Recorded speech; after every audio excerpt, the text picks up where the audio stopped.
Good afternoon from the 104.5 The Zone studio. Actually, it's not. It's actually Scoreboard Bar and Grill from Cedar Creek Marina. That is where we are on this Friday. When you make your way into Nissan Stadium on Sunday, you may be required to have a physical just in case you're available to play. Because the Titans have already let us know that the players that are going to be out on Sunday are quarterback SMB, safety Amani Hooker, DB Kayvon Wallace, linebacker Jack Gibbons, linebacker Luke Gifford, wide receiver Kyle Phillips, defensive lineman Jeffrey Simmons, and defensive lineman T. Clay McClendon. There's some other players that are questionable, but just know those are the ones that are not going to be playing in the game. For all your foundation repair and waterproofing needs, you need to visit USSTN.com. Breaking news at once on your home for the Vols, the flagship station for your Tennessee Titans, as well as home to 3HL. This is 104.5 The Zone.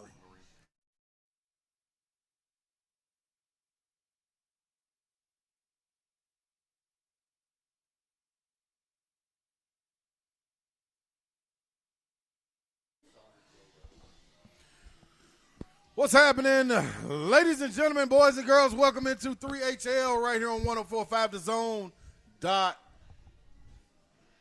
was about to say .com. I can't hear you. I can't hear me either. Can you hear me? I can hear you loud and clear. Can everybody hear us? Turn her down a little bit. Oh, now you got a whole lot of Babsy in your ear. What's up? What up, Babsy? What's up, Santa Slay? Hey, I'm in the building.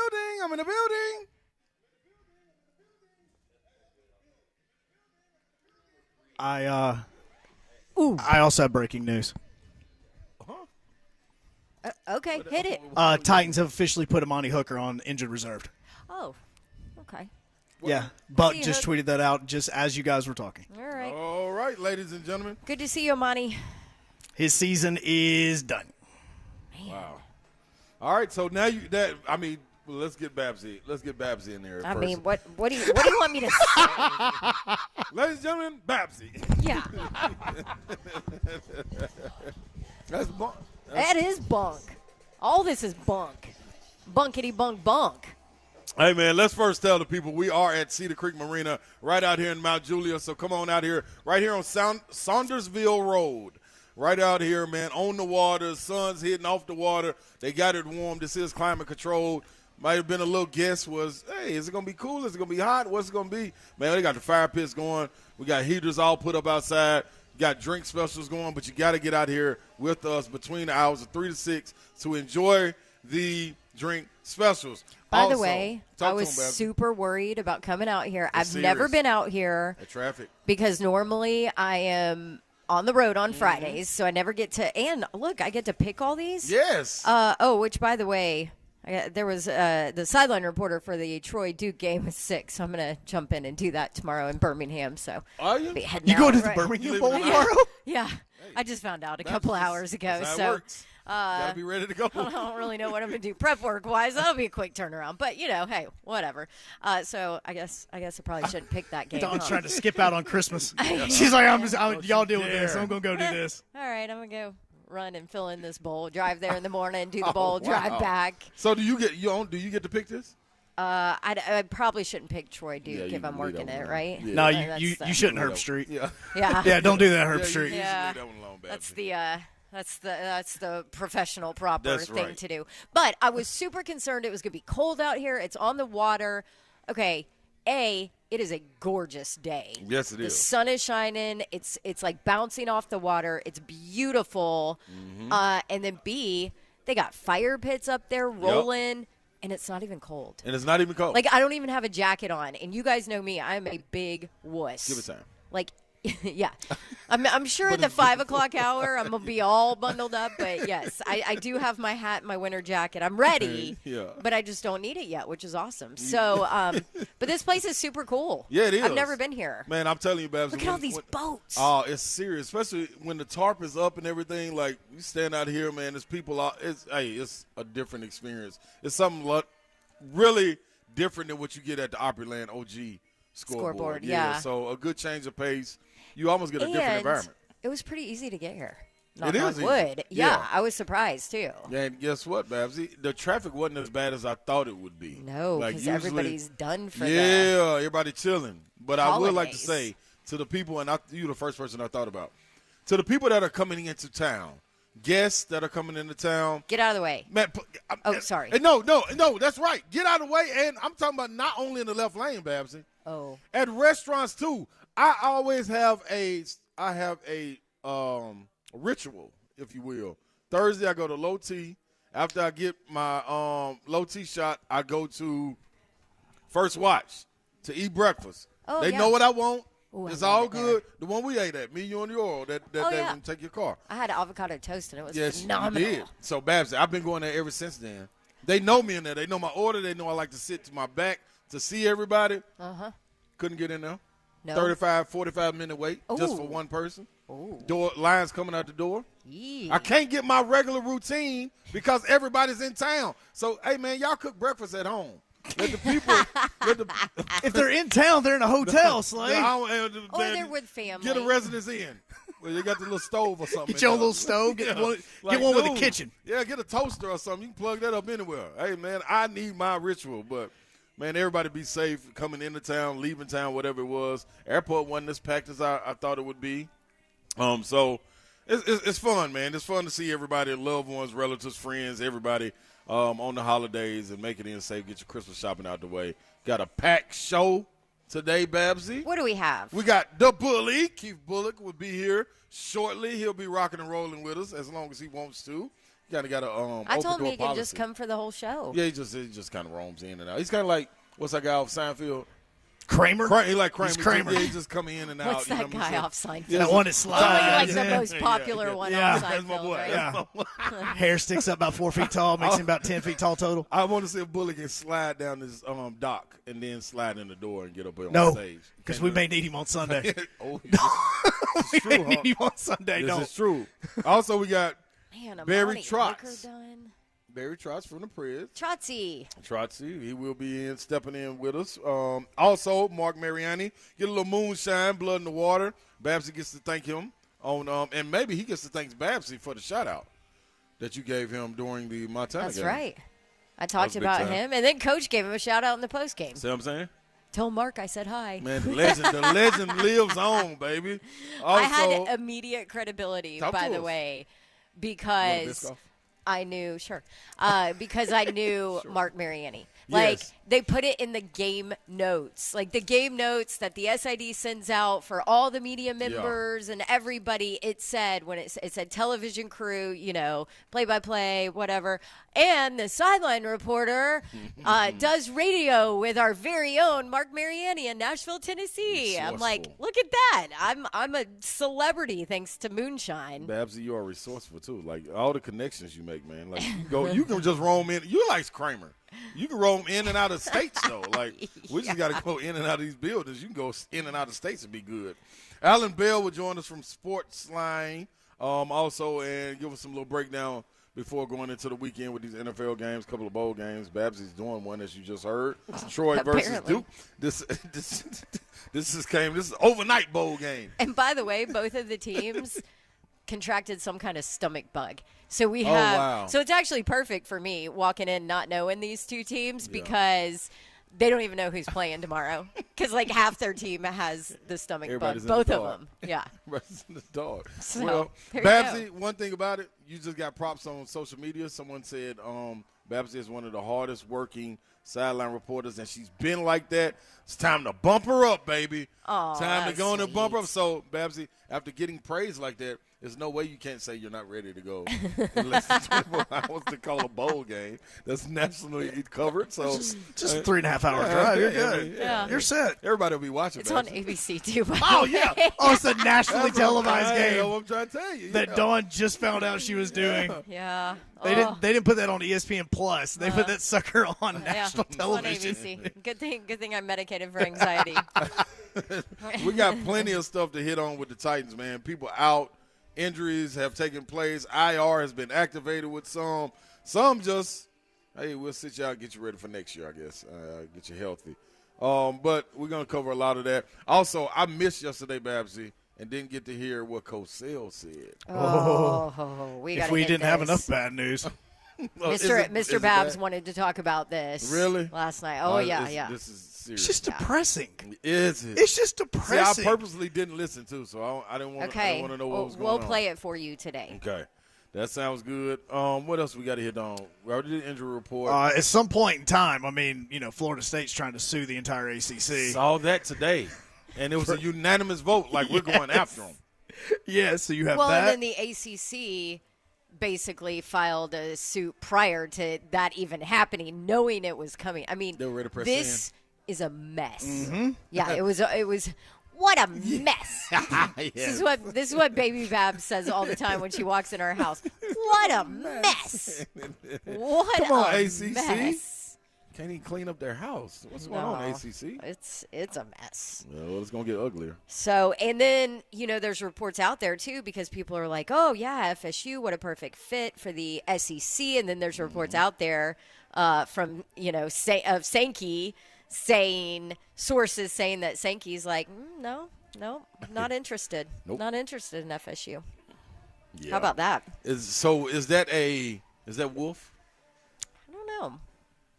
I don't know. But here's the problem with this entire situation. The TV contract deals are the problem. Mm-hmm. Yeah. So all these conferences have their TV network deals, right? So all these schools have been promised a certain amount of money from those deals. If all of a sudden you're now starting to add another team, well, guess what that does? That takes money away from the other schools that are already involved in these TV deals. So none of the current schools are going to be all about expansion because why would they be? You're not taking my money away just because now all of a sudden you want to join our conference, So that's a part of it that a lot of people don't talk about is that these TV deals are done, and the SEC TV deal was done knowing that Texas and Oklahoma were going to be in that conference, So they already knew that it would be that number of teams, that expansion was happening. So that was included in the TV rights deal. Now, all of a sudden, you're going to say, oh, yeah, come on in, and take money away from your institutions that have already done this deal, right? Yeah. So that's tough. Interesting, yeah. And a school of that prestige to be able to turn them down, and especially right now, I guess you don't want to seem like the place, if someone gets mad at your conference, you can run to, you know what, we got tradition, let's run to the SEC. And Commissioner Sankey standing there with his arms open, like, yeah, come on in. You don't want to be the savior of conferences. Yeah. No, but look, you're at 16 now, so you're 4 away from 20, so it may not be just to Florida State, but if Florida State and Clemson, and like you're talking about the marketable team says, hey, guys, hi, how are y'all? It could be good. That could be a little bit different. Down the road, I think you got to get your feet wet and get settled in with these two teams coming in to make sure this train is running correctly before adding to it. So maybe 2, 3, 4 years, depend. How long can Florida State hold out of being an independent or a conference or whatever it is? Can they stand alone? I think that they'd be great as an independent. Yeah. What? I think independent-wise, their schedule might actually be better. But I hate Notre Dame for doing that. True. You know what I'm saying? No, I don't Notre want to hate Dame's like, Florida just State give for us that. the money. Yeah, they like just highest But bidder. like Florida State, they have prestige, they have notoriety. They would have be a good strength of schedule. They're able to bring talent in. Very true. It would be easier for them, and their schedule Where may they be are. better than what they've had in the past with the ACC. It's going to be interesting to follow, man. We got a lot of things to tap into. Hunk, we giving away some things today? Oh, we're not just doing a giveaway. Listen to this, what we're giving away today. So we got a Preds party of 4 that we're doing. It's not just 4 tickets to a Preds game. It's 4 third-row seats to a Preds game. You also get a pregame cocktail hour, which has a table with for people over 21, and you get 2 drinks per person. That's cool. No, that's real cool. Yep. Yeah. So we're not just giving you like, oh, hey, go to a Preds game. You can sit up in the nosebleeds right there where you're looking down at the fangs. No, you're third row. This is good. You may be able to put your belly on the glass. I'm letting that go now. I don't even want to. I'm frustrated with that. Also, we got Trash Talk Friday. Instead of Trash Talk Friday, though, we're going to switch it up. Who's on your naughty and nice list of the Titans franchise, college sports, maybe some of these recruits and where they're going? Who made the naughty and nice list after the early recruiting period? It's a lot of ways you can go. 615-737-1045. You can also hit us up on the F&M Bank chat, Facebook, YouTube, and Twitch. Twitch, please. Twitter. And X/Twitter. Yeah. I didn't know if you said that. I didn't because Okay. I don't remember if you all say it anymore. Yeah. I know. I think like saying it. YouTube's better. YouTube It's easier is to better. chat. YouTube is better. Yeah. YouTube's free. Well, guess what? Well, After so we is get back, X. we coming back Twitter. with Kind of. who, Babsy? Who's coming? Who we coming back with? I don't know. He's going to be sitting directly beside you. He's like right there beside you. He's going to be there. This is how Friday goes, Babsy. I want to put somebody on the You're naughty filling list. in nicely. I'm putting somebody on the naughty list right now. Who? I'm putting all the people coming into town, making the traffic more congested, and these restaurants. Look at So you. you're going on the naughty list, everyone. Because the haters gonna hate. I don't care. Hate. Wait, why aren't you like, welcome to our town. We love everybody. We do, This but is not right Nashville, now. Mount Juliet, and Smyrna, and Murfreesboro, and Gallatin, and We do that Hendersonville. all year long. We don't need to do love it in the you. holidays, Babsy. The holidays ain't got to do it. Just get out of the left lane. That's all. Go home. Slay. I'm sorry. You are cut off for this segment. Okay, I'm out. Segment's over. 3XL 1045 The Zone.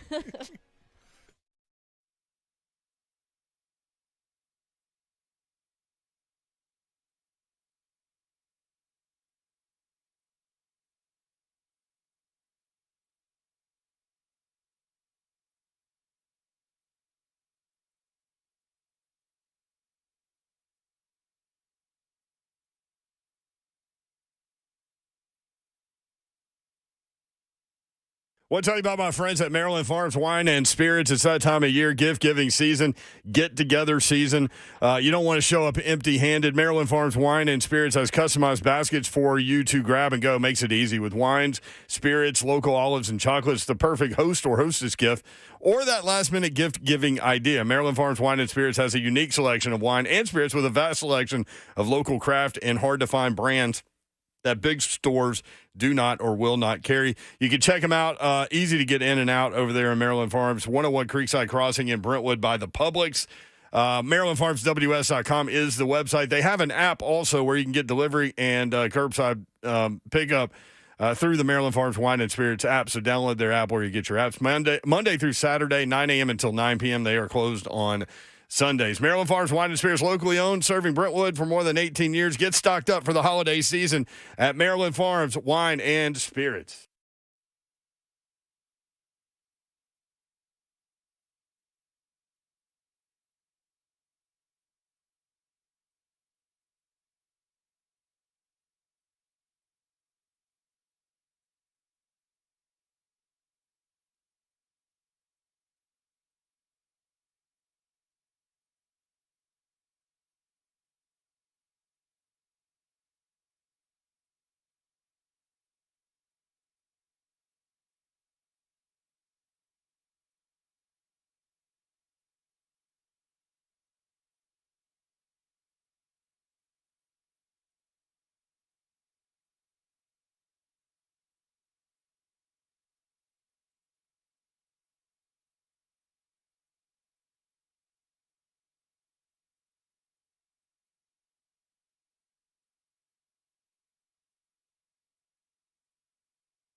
Welcome back into 104.5 The Zone. This is 3HL hopping on this good Friday right out here at Cedar Creek Marina, the Scoreboard. Not the original one over there by Opryland, but this one right here is its own identity out here on the lake. Man, it is beautiful out here. I'm telling you, the sun is hitting right off the water. Get here before the sun sets. We got fire pits going, heaters ready to roll as well. Drink they got specials. music going. Music is going, Babs. Plus, we're going. We're right here on stage, man. You come in, come downstairs. We're right here popping. I got a Christmas tree on my head. And you get to see Babs with a Christmas tree on her head. I am and I got festive. I think I got an ornament on my head. Well, you were festive last night. If That's anybody right. missed it, carried over. Slay was on SEC Network last night dressed as Santa, but it was like full-on Santa. Like, Oh, yeah, I was full-fledged. beard, wig, hat, full Santa suit, all of it. They asked me, did I want to do it, Babs? And I told them the only way I'm doing it is if I'm full. Like, this ain't no half-stepping. Don't give me the little beard that you make at kindergarten where you put the cotton balls on there. On the beard. Now, give me the full-fledged wig, everything. And they steamed my suit so I wasn't wrinkled up or anything. Like, we went in, man. So, had a good time doing it. And I said the only way I'll do it is if Peter Burns wears an elf hat. Did he wear an elf hat? He wore an elf that hat. is so glorious. That was Slay's little helper last night. And he had a little bell that kept dinging that was driving me nuts. But it was good, man. It was a good time. It was fun. So y'all can tune into that also this weekend. It'll run all weekend. You can check it out, SEC Network. We got things that you can scan when you come downstairs. Ekibop is over there by the table. Hit the QR code. You can get Chris Stapleton's All-American Roadshow tickets. You can also get Bab's favorite group, Hootie and the Blowfish. Hootie! Summer camp with trucks. Also scan the QR code and you can get Preds tickets. We don't know which game yet, Ekibop.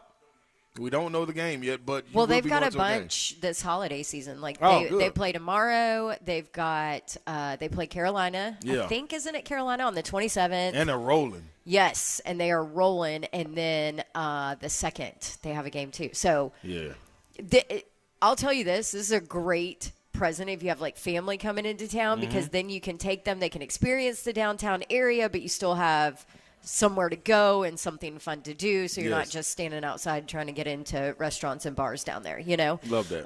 And, you know, it doesn't matter who the opponent is. Like, Smashville is always a great environment. It's an event. Like, it's one of those things that you got to go to and experience, even if you don't know about hockey, the things they put on out there in the concourse, before the game, after the game, like, it is its own entity without the hockey being played. So hockey's a we have bonus. Trotz on here That's in right. just like 20 minutes. So at 3:45, Barry Trotz, Nashville Predators GM, will join us. We'll talk to him a little bit about that and about the Preds and their little hot streak, which is nice. And then I know Bully is headed this way or coming this way, but why don't we jump into your naughty and nice Titans list? Okay, all right. So have you thought about this? I mean, you're on the naughty nice train right now. Yes, I'm riding the train. I mean, you did it last night for SEC basketball. I feel like you're dialed into naughty nice. I am. Do you want to start us off? I would love to, Babsy. Okay. Hit the music, Zelf. Oh, you have music? No, I just wanted to see if he could. You just wanted to see if he could come up with anything? Maybe, if he was, flying off the, What you think, Zeph? What you got? What you got, Zeph? Come on, step up your game. Well, you'll be on that naughty list. Oh, Zeph, let us down. Boo. Okay, anyway, so my naughty list, first and foremost. That was so mean of us, by the way. Yes, it was. I don't even want to go towards the Titans yet. Oh, no? No, not yet. But making my naughty list first would be NFL officiating. That makes the naughty list immediately, and they are standing alone. Can be bumped down, but right now they are at number one. So I got NFL officiating as number one on my naughty list. They will get probably a lump full of coal. And I mean the coal that's been burnt already in the train, and you went and scooped it out. I put that in their stocking because officiating has not only been head-scratching, but it's been horrible. It's not even just the NFL. It's been that way in college, too, Yes, I feel like, it has. this year. So would you like to extend that? Yeah. Okay. Let's just extend that naughty list. Okay. Naughty list and nice list. I'm making the list now. And let me preface this by saying all of our officials and our referees We love you. listen, we love you. Yeah. And there just needs to be some consistency at the next level. And I understand how hard this job is because I'm standing on a sideline every weekend, and I understand how fast and how violent and how quick this game is.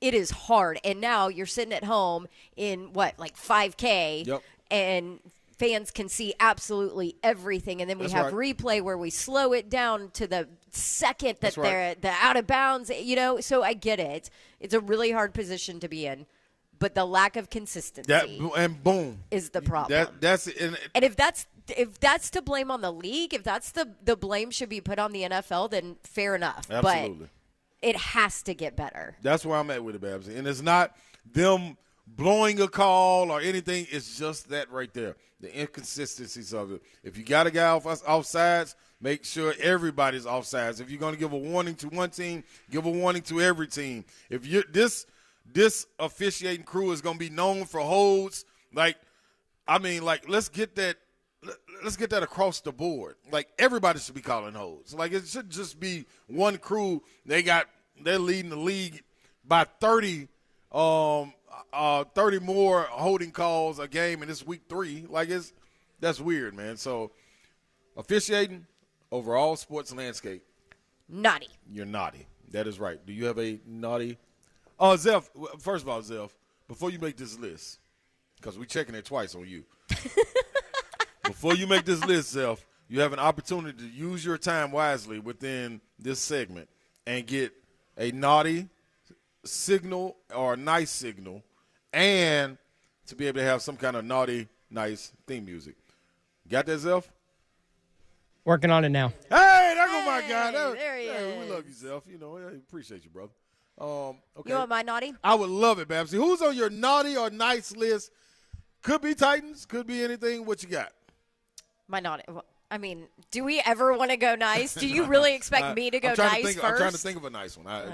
It's difficult right now. I am going naughty. Okay, who you got? And I'm going with the Titans. I thought we were going to, do Titans. Okay, we can go there. So my Titans naughty list is this offensive line. And offensive line. Why did you react like that? No, because I knew it. I knew it was going to be them, and I knew I didn't want them to make first on the list, so I put the officiating up there. Okay. Because but we all know they should be first on the list. So the Titans offensive line and the Titans offensive line coach. You grouped everybody. I'm putting them all together. Okay. Coaches included. Okay. I'm putting them all together. Okay. And could you say why? Because we don't think we need.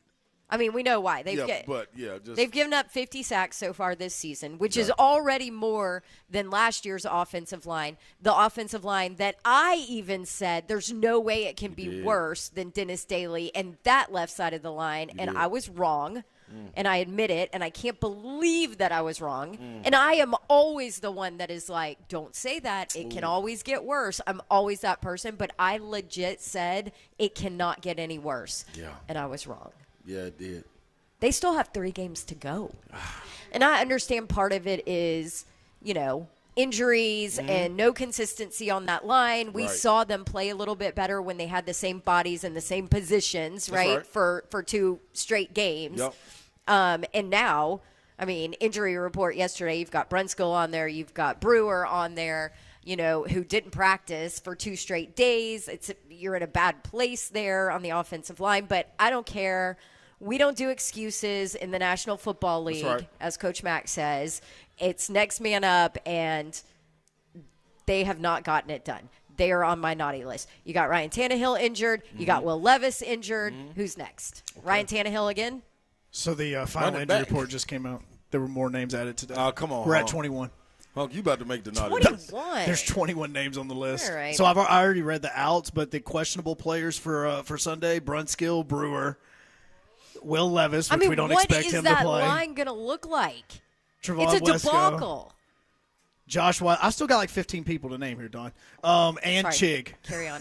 Caleb Farley's out as well, but we didn't know he was actually in. Well, and then you have – so now He wasn't ever actually in. hey, Come on, let's be honest. So then you have Wesco and Chig as questionable on top of it. So not only do you have the offensive line that's on the naughty list, that's number one on the naughty list, but then what do you do when you have an offensive line that needs help?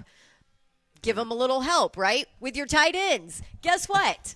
Wesco and Chig. The extension. Are questionable. The extension is questionable as well.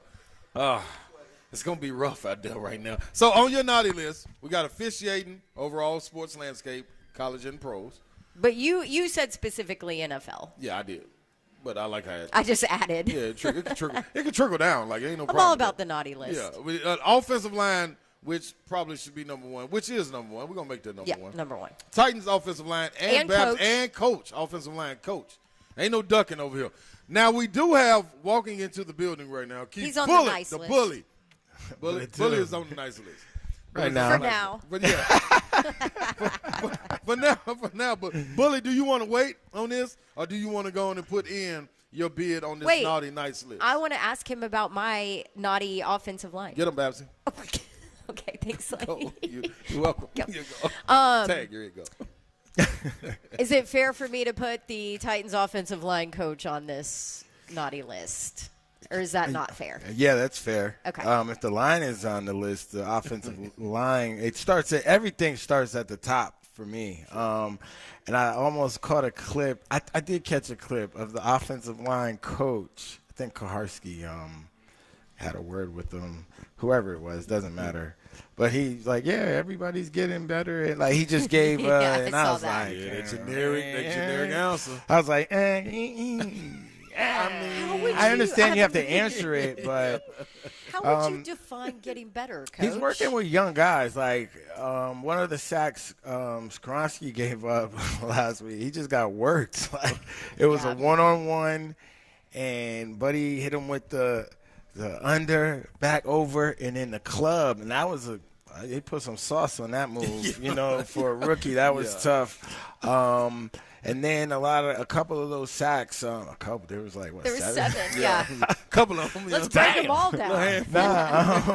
down. Several of them, those younger offensive linemen were just overpowered. Like it didn't seem as if they had like the off season to get their legs up under them, because some of those moves are just bull rushes, just savvy vets taking advantage of younger players, and they weren't getting much help. Like they were on one-on-ones, and I seen one play, Tajay.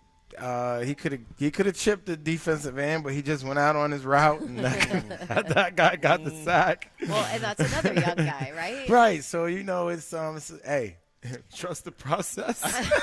Eye in the sky don't lie, baby. I don't know what the process is. Yeah, that's the problem. We don't know what the process is. How do you get better? Yeah. So to that point, though, you've got a lot of young guys, so maybe they don't have the strength yet to be able to do. Like, is there potential there for some of the young guys to be okay? Do you know what I mean? And are young guys not more impressionable when it comes to coaching, to where the coaching could possibly help with, and maybe that's, moves and recognizing things. I don't know. Yeah, no, that's fair. And what I will say, because, it's offensive line play across the league, because I'm on a bunch of different, group chats with, guys that were dudes in the league and guys that just played in the league for 10 years on different rosters and understand, you know what I'm saying? So there's different, obviously, levels to it, but all of those guys have been in positions where they had to play better, and, it's like, how do you get better? And they say a lot of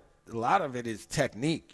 These coaches are not teaching technique. I remember when I was playing, coaches were big on technique, and Gunther Cunningham would always say, look, kid, he might be the best athlete on the team now, but in 10 years from now, you're going to need this technique, because you keep, if you play college or professional sports, you're doing the same drills over and over and over and over, you know what I mean? So I don't know how much time they spend on technique, and, just from, real quick, that's what has been the consensus from guys that played the position and watch the game still. See? Coaching. naughty Oh, list. I have the number 1 beside it, Babs. It's moved up the charts. Ain't no question. If you got a person, element, thing, a noun, you got a person, place, and thing that needs to be on the naughty or nice list that it can touch anything. But if Titan specifically, call in 615-737-1045. We got Mr. Monday Night with us, Keith Bullock.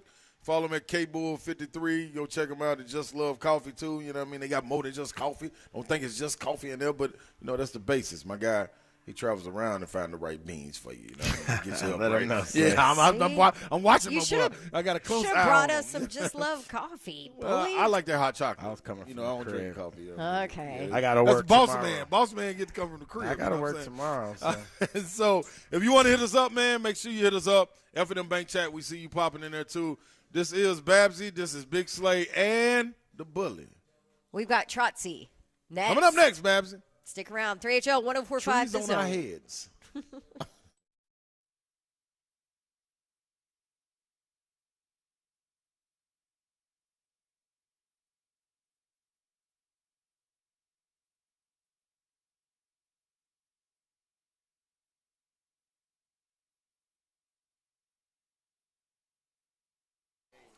It's cold out. Are you feeling the draft through your windows? Well, you better call Pella Windows and Doors of Nashville. Get you some new windows. That's what I did in my rental property and my home, and they're awesome for numerous reasons. The reason I did it, I had to do it over the summer because I had bugs crawling in through my windows. So I didn't have a choice.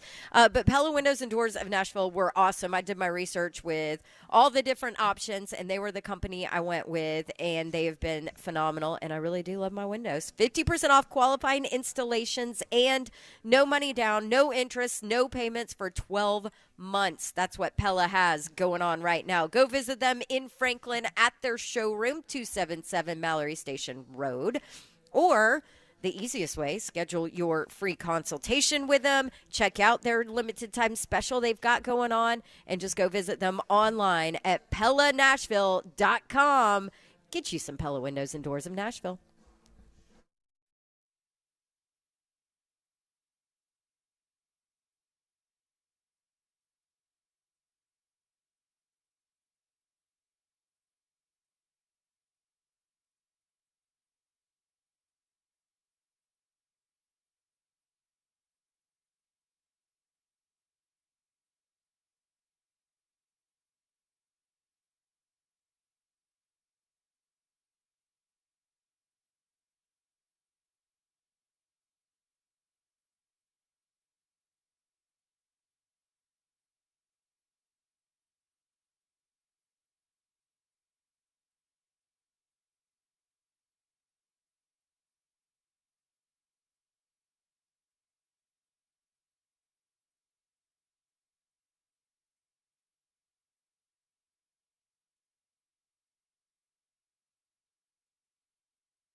I got it.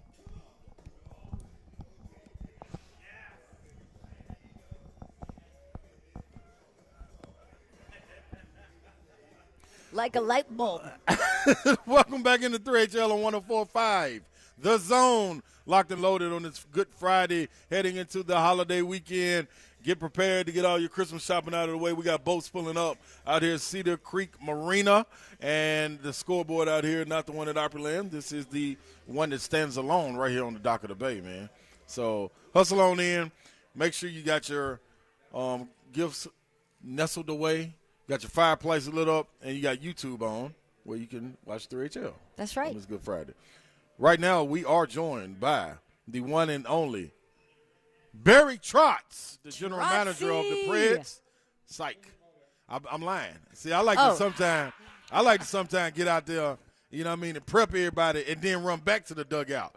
Come on, Zeph. Yeah, you got to tell us. Yeah, I just get out there in these streets like that, you know what I mean, running around looking for reindeer. And if I get ran over, it is what it is. Santa got ran over by one, too, but it is. But we will be joined by him soon, man. That's hilarious. That's funny. Like I swerved away from that, though. You see what I'm saying? Hey, you know how you pivoted great. Hey, look, ain't nobody tell you nothing. You was just sitting here doing what you do between breaks. And, that was good. We was trying to prep right there, Bullock. I was trying to come in, you know what I mean, guns ablaze. No. Let me ask you this. Do we have the right time for Trotzy?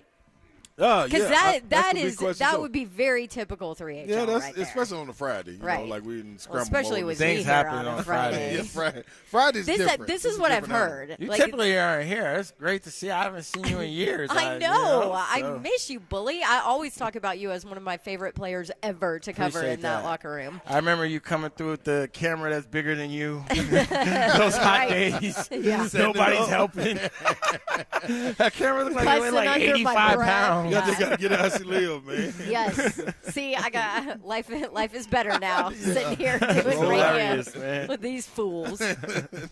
Hey, so let me ask you this, Bully.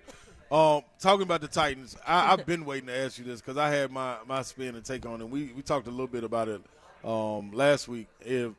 Now that you got guys getting put on IR, 3 games left in the season, like what's Amani Hooker today? Yeah, not what's the motivation, because I almost said something. We all play the game that we love, you know what I mean, regardless, and you also get an opportunity to get paid for it. But professional athletes want to win. Yeah, you know what I mean, and they want to win. But what's that extra driving force, you know what I'm saying, besides getting through the game? Well, I definitely know the game has changed from when I played because, look, I've had back-to-back. I played in 127 straight games, so that means I played when there was nothing to play for. Yeah. Did you really? Yeah, so there was no such thing as so durable.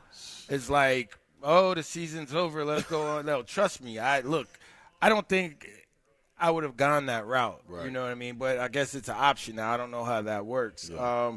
So for me, man, look, I always looked at myself as the BMF out there. You know what I'm saying? So, it's sports is mental. Sports is mental. No doubt. So especially when there's nothing on the line, there's always something on the line. You got to find something. You know, you got to, look, I'm going to see these cats in the offseason and ain't nobody going to, I busted you. Yeah. But, whatever it is, big.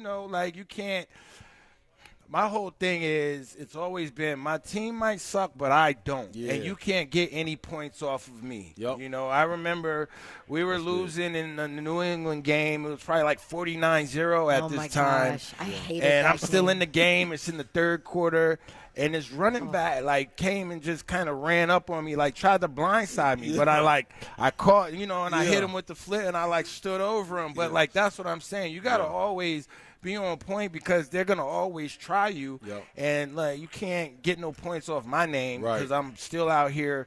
I'm trying to make a name for myself. So, for me, I'm representing, and I continuously say it, I'm representing for, the name on the back of my jersey, Absolutely. The emblem on the side of my helmet, and the fans that spend. You coming out to see us on Christmas Eve, I'm going to give you something to see. I'm going to give you something because I'm nice. Like, I'm good. Yeah. I'm a good player. Yeah, and you know that. Yeah. Right. the nice So I'm going to, hurt something's getting jacked up out here, and it ain't going to be me. So that's just kind of the mentality I always had, and I've always felt blessed and fortunate to play the game and to be able to play at a high level where I could, manipulate and do things out there on the field that other players couldn't do. Man, Absolutely. what an answer. Yeah, you see why this dude was a leader in that locker room for so different. long? God. Makes guys different. No doubt. Was that New England game the worst one you've ever been a part of? That was the worst season I ever been a part of. Yeah. Just because, we lost Schwartz and we lost Hainsworth. Not much should have changed, but obviously that changed the fabric. It changed the approach, I guess, to the game. It just coming 13-3. I remember we lost that Ravens game, and in the locker room, I was like, I was really upset. Yeah. And then one of our teammates, older teammate, was like, "Hey, relax. We got next year." I'm like, "It's not going to be the same next year. Yeah. It's never the same next year. It's never the same." We were 13-3. We started off 0-6, and then we went on a nice run, and that was fun. It made it fun. Right. But that New England loss was like the pinnacle of it, and we had a bye. Me and some of the boys, everybody just got away from football. And we came back and went on a nice run. So it's needed, man. Well, we got more to get to, man, right here with your naughty and nice list. Be prepared for anything on this Friday, man. It might be anybody hopping in. We might have Barry Trotz pop in. We might not. We might have Ecky pop in. We might not. You just never know. But you can always come out here to Scoreboard and holler at us. I missed the requirements of the naughty and nice list. No requirements. We're wide open. It's general. Like naughty, where it left you upset. It was something you didn't agree with. Someone didn't live up to their potential. Nice, they overachieved. I would like to throw. Well, I'm gonna you say gonna that. throw somebody on the nice list? I was about to throw somebody on the nice list. I'm gonna wait though. I'm gonna wait somebody. I put somebody on the naughty list, but I really don't. You want to put him on there there now? You want to wait? What am I waiting for? You can't wait. Oh, Hunk said we got to take let's a wait. break. We got to take a break. That's all what right. I'll wait for. We got to pay some bills. And we got a couple callers on too. If you want to give us your naughty nice submissions. Bring it, 615-737-1045. We will do that. Start of the 4 o'clock hour from here at Cedar Creek Marina is next.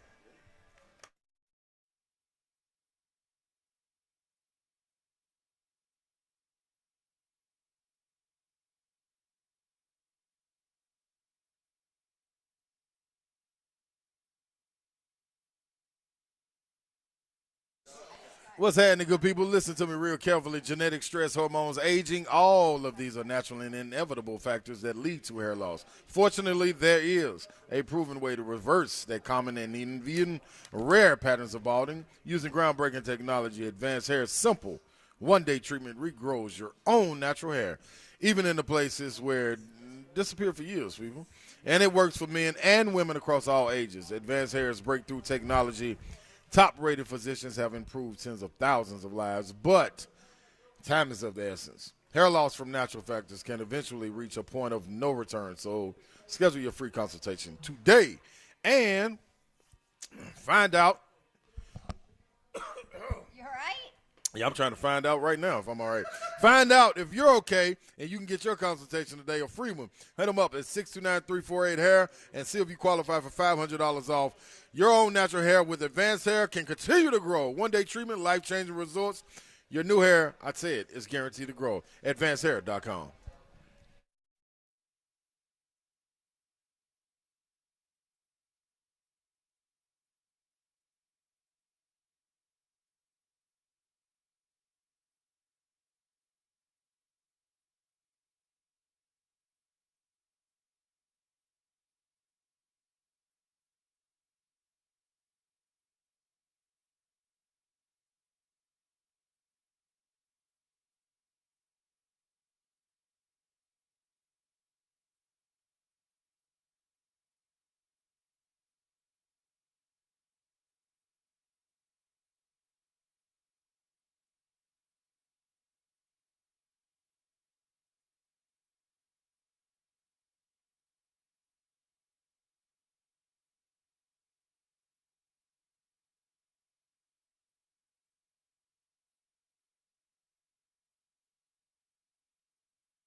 Good afternoon from the Scoreboard Bar and Grill at Cedar Creek Marina. I'm Joe Honk. The injury report is out for the Titans, and we have now finished with 21 names on the injury report for the team, as there is a ton of players that are going to be out, including, obviously, SMB, Big Jeff, Kyle Phillips, just to name a few. Added to the injury report is also Caleb Farley. He's going to officially be out, but players that are going to be questionable will be Daniel Brunskill, Aaron Brewer, Chig is listed as questionable, as well as Josh Wiley and Trevon Wesco. Amani Hooker has officially been ruled out. He has also been placed on the IR with a knee injury, and the Titans have brought up Marlon Davidson from the practice squad. For all your foundation repair and waterproofing needs, you need to visit USSTN.com. Breaking news at once on your home for the Vols, the flagship station for your Tennessee Titans, as well as home to 3HL. This is 104.5 The Zone.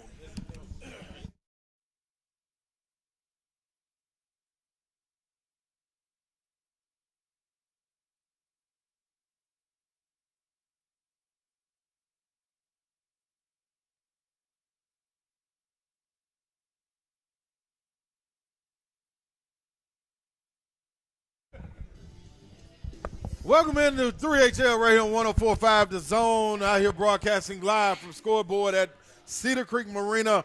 We are on the water, people, and the sun is about to go down. Beautiful sunset out here. You can hustle out here, hit the QR code with Eki Bop. We'll get into the introductions a little bit later, because we have right now on the line the original OG general manager of the Preds now, currently, Barry Trotz. Trotzy, how you doing, brother?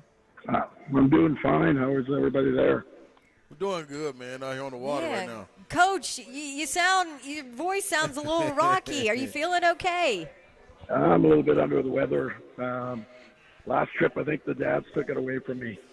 We had the dads trip out to Philadelphia, so got a little bug, but it's all okay. It can do that from time to time. We appreciate you coming to hang out with us, though. Coach, we won't keep you too long. Yeah, I want you to have a voice, but you mentioned the dad's trip, the father's trip, and for people that don't know what that is, I mean, I think it's you and David Poyle that started this forever ago, but the dads of your players get to come along on a trip. They go to morning skate and pregame meals and meetings. They get the full experience of an entire road trip with their sons. How did this idea all come about for you guys? Because I think it's the coolest thing. It really is something that you can be very proud of. 1997, David, I was out scouting, and David Poyle, when I got back one time, said, "You know what?" He put this piece of paper on my desk, and it was from the Hockey News, and it said that it was Bob Bugner, who actually was one of the original Preds, said that he was going to have his first National Hockey League game, and his dad just happened to be coming into town, so they threw him on the plane and took him to wherever they were to see him have his first game. And David said, "We're not going to be very good this first year. How about a dad's trip for everyone?" And I thought it was a great idea. And David Poyle gets all the credit because, A, he brought up the idea. B, he obviously you got extra expenses bringing the dads and what have you. But it has been something that has been absolutely wonderful. The other teams in the National Hockey League, actually the whole National Hockey League has taken hold of, and they usually have a dad's trip or a mom's trip every year. That's so cool. I love it. That had to be something you lean on to. If you're another franchise, why wouldn't you pick up on that? Mm-hmm. No doubt. Yeah. All right, Coach, go ahead. No, I was just going to say, I think we're the only league that does that. I don't think they do that in football. I don't think they do that in any other professional league. So I just think it's fantastic that it is a tradition that was initiated by the Predators way back when, and it's now something that will be in part of the culture probably in the National Hockey League forever. And what happens on the dad trip stays on the dad trips, right? It's one of those. Usually, yes. The dads are really good. The great thing is you can really tell where the players get their personality, where they get their drive, where they get their looks, all those things. So it is fun to watch. I know they've had to adjust the the method of which originally you used to have to room with your dad, but what we found is in year one that the dads, being a little bit older, snore a lot louder, and so players are running downstairs and getting their own room. Yeah, put the dads together. That's hilarious. Yeah. Barry Trotz. So now they get their own room. Oh, that is great. Barry Trotz is with us, Preds GM, although, Coach, I still call you Coach. I can't help it. I covered you for so long as a coach that I got to still call you Coach. So this team, this Preds team, is hot right now. Won 14 of their last 17, 5 of the last 6. What's been the difference? Well, I think it's buy-in. We set out to get a couple players last year. Obviously, key guy was Ryan O'Reilly. Nyquist and Shen are 3 guys that we brought in. And I think just bringing in Andrew Burnett, hopefully a bump up from a new GM, a new coach, a buy-in by the players. I just think that this group has really done really well. As I said to the fans and I said to the media, I don't know what this journey is going to be like, but we've got to get through the next couple of years just to sort of, get ourselves in a reset mode to, hopefully build a team that can win a Stanley Cup. But, lo and behold, culture trumps anything. Yeah. And our culture has been great here. And so we're not taking a step back. We're actually taking a step forward, which is fantastic. Why is the culture so good here? You know what I mean? Like, what do you attribute that to right now? Well, I think it's something that hopefully I was a part of on the front end with David and the original Preds. We've always been a team that, we almost, got moved to Hamilton, of all places. So I just think everybody, that didn't happen. Thank goodness. Have you ever been to Hamilton? Thank goodness. Nashville's such a great place where I call home, so I'm glad that never happened. But I just think we've had to earn everything we've gotten, in our whole time in the National Hockey League. And there's a certain standard, certain culture in terms of the way you treat people, family atmosphere, buy-in, and sort of the team first philosophy that has allowed us to be, a prominent team always fighting for the playoffs. Another thing this team is doing really well right now is starting fast, and especially on the road. What is the key? I mean, you've coached for a long time. You guys are on the road so much. What's the key to being able to do that for this group? Well, I think the number one thing is to try to, they're very competitive, and then you try to get an advantage early. You hate chasing the game, so we're a team that I think starting at this year we were going, how are we going to score goals? How are we going to do that? So I think our guys are very focused. They're very professional, and they go after it real early and try to get an advantage over the opposition.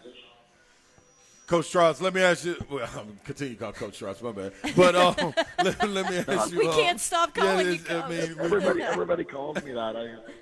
Okay. It's an honor. Good. It's absolutely an honor because the original GM is David Poyle, and I would love for everybody to call David the GM. Right. And I can stay coach for the rest of my life. David is the GM of the Nashville Predators. I love it, man. When you talk about, being able to find this scoring and this leadership that's coming, does a lot of this fall? I know it's more than one guy, but what Philippe Forsberg is doing, man, how big is this, the step that he's taking this year? He really has. I think, you always knew the talent that Philip had. But I think he's really enjoying hockey. I think that's a combination of Andrew Burnett, who has been a skilled player and played the game, understands Philip, the way he likes playing the game. And then I think just Ryan O'Reilly as a centerman, they had a bond and a chemistry early at training camp. And I just think he's enjoying playing, and he's a superstar in this league. I mean, he's up there with the best in the league, and we need him to be that level player for us to have a chance every night. So the future for this franchise right now looks bright. What is your take on what we've seen so far moving forward? Well, I think, we've done a really good job in drafting. I think keeping our draft choices a currency. We made a lot of moves last year at the trade deadline. And, this year, for example, we have 5 first-round picks that we drafted that are just starting in Milwaukee this year.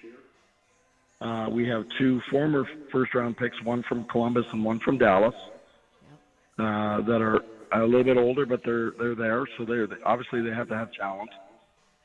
And then our 2 first-round picks last year, Matthew Wood and young Mollendijk, they both are the 2 of the younger players on Team Canada at the World Junior Championship. So you could see them in the next 3 years playing for Canada, but they are underages, if you will, and it's very rare that you get those kids making Team Canada. Barry Trotz, Preds GM, with us. Trotzy, we'll let you go drink some hot tea and recover from the dad's trip. There's been a lot of tea lately, I'll tell you that. Yes, I think everybody is dealing with something right now over the holidays. But we appreciate you, and it is great to hear you on our air again. Thanks, Trotzy. All right, take care. Anytime. Thank you. Have a great Christmas. You too. There you go, Barry Trotz, the GM of the Nashville Predators, and they have just been rolling lately. They've got a bunch of games, too, here over the holidays, and so that's a great event to take your family. Maybe they're in town. Maybe they're coming to visit. I actually, although I hesitate saying this on air because it's a surprise, but I actually bought one of my family members, tickets for the Preds game on the 27th against Carolina. That'll be raucous. Yes. Am I a family member? No, you are not included. Sorry. Actually, you're a family member, but I did not get you that for Christmas. Okay, thanks. Yeah. I hope you didn't give me nothing. I did. We done had this discussion before. I know. You don't have to get me anything. It's nothing big. It's fine. You hear how that goes, Bullock? I see. Like but that's not how it's supposed to work. Like I tell everybody, like don't get me nothing. I'm cool. Like we got there's stuff all through the year. Like if we go out or something like that's. That's how I feel. That's not how it works, though. It's not how it works. See, hey, dog, anytime I'm going through it right now. That's how. Look, I'm just sitting back casually. That was a great interview. Watch you guys, the professionals at work, and then you're bringing me into this conversation. As I'm listening, I know I'm going through that right now. I don't want anyone to get me anything because I don't want to get them anything. Like I'm cool with it. I'm cool. This is a typical boy conversation right here. This is what they're saying. 46. I'm good. I promise you. By the way, what I bought you, I just saw it randomly and was like, you always this is slay. You always damper it. She always dampers it like that. Right. Last year I loved the gift. It was my cup with the cigar holder. Okay. Oh, that's right. Yeah. I'm like, I don't remember what I got you last year. See? All right. Well, we got to take a quick break. What do we have next? We have somebody. Mariani. Mark Mariani. Mr. Montana himself. We will chat with him a little bit. We'll bring up that FCS semifinal game that I worked where Montana won in 2 overtimes in one of the best environments I've been in. It was so much fun. I heard we'll that talk to him about stadium's that. crazy. It is nuts. I mean, you're talking your bench as a player is literally the fans can reach over and touch you with not having to reach very far. Sounds like Oklahoma. Yeah, that is like it's how very on intimidating top of as you a they player. are. It's very intimidating as a player. And it's hard to block out some of the stuff that's yelled, especially when the fans are talking crazy. Yeah, it was fascinating. So Mark Mariani coming up next with Keith Bullock, Ron Slade, Don Davenport. This is 3HL.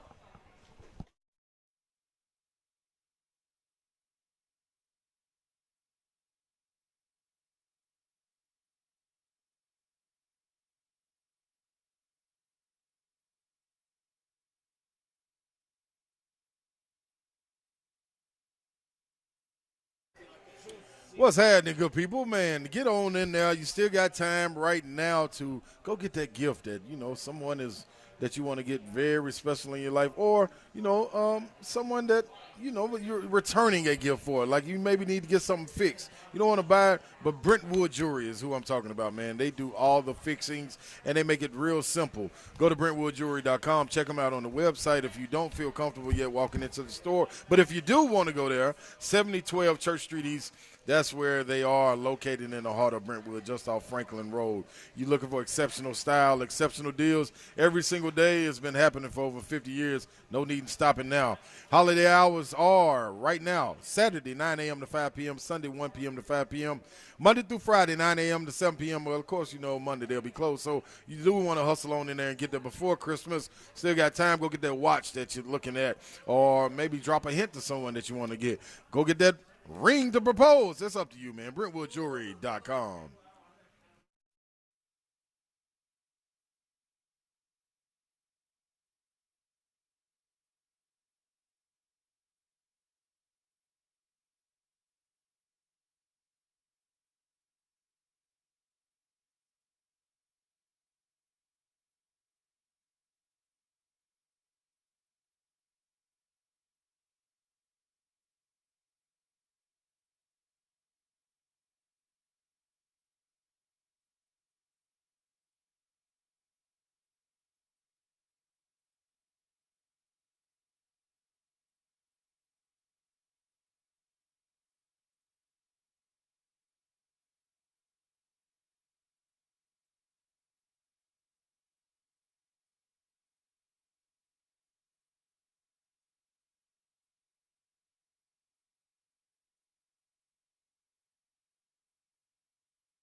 East Atlanta Santa, man. Welcome back into 3HL on 104.5 The Zone. Hitting them with a little bit of Gucci Mane. Y'all got mixtape music intros. Yeah. It's real in here, Hey, y'all Bullock. too hard. It's real in here, buddy.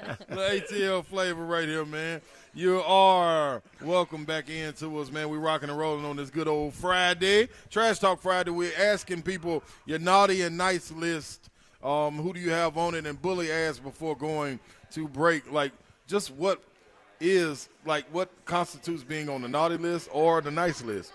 And naughty list is, listen, man, somebody that's let you down, somebody that didn't live up to potential, somebody that kind of, flamed out, you know what I mean, left you hanging in a sense. Kind of like the Titans offensive line, which made the list already, officiating in number one college football and pro football as well. We have some other things to jump on, so you can think about that. Hit us up, 615-737-1045. But first and foremost, we got Babsy in the building, the Bullies in the building, and me, Big Slay. Joe Hees is over there, Big Hunk. Ecky Bob's over there at the table. I feel like I need to tell everybody real names because you just rolled through. Yeah, I'm like I'm talking to my people. You are. Yeah. Everybody your listeners are your people. Yeah, that's what I feel Keith like. Yeah. Bullock. Yes, sir. Ron Slay. Mr. Monday Night. Ecky Bob, I don't know your real name. That is it. That is it. First name Ecky, last name Bob.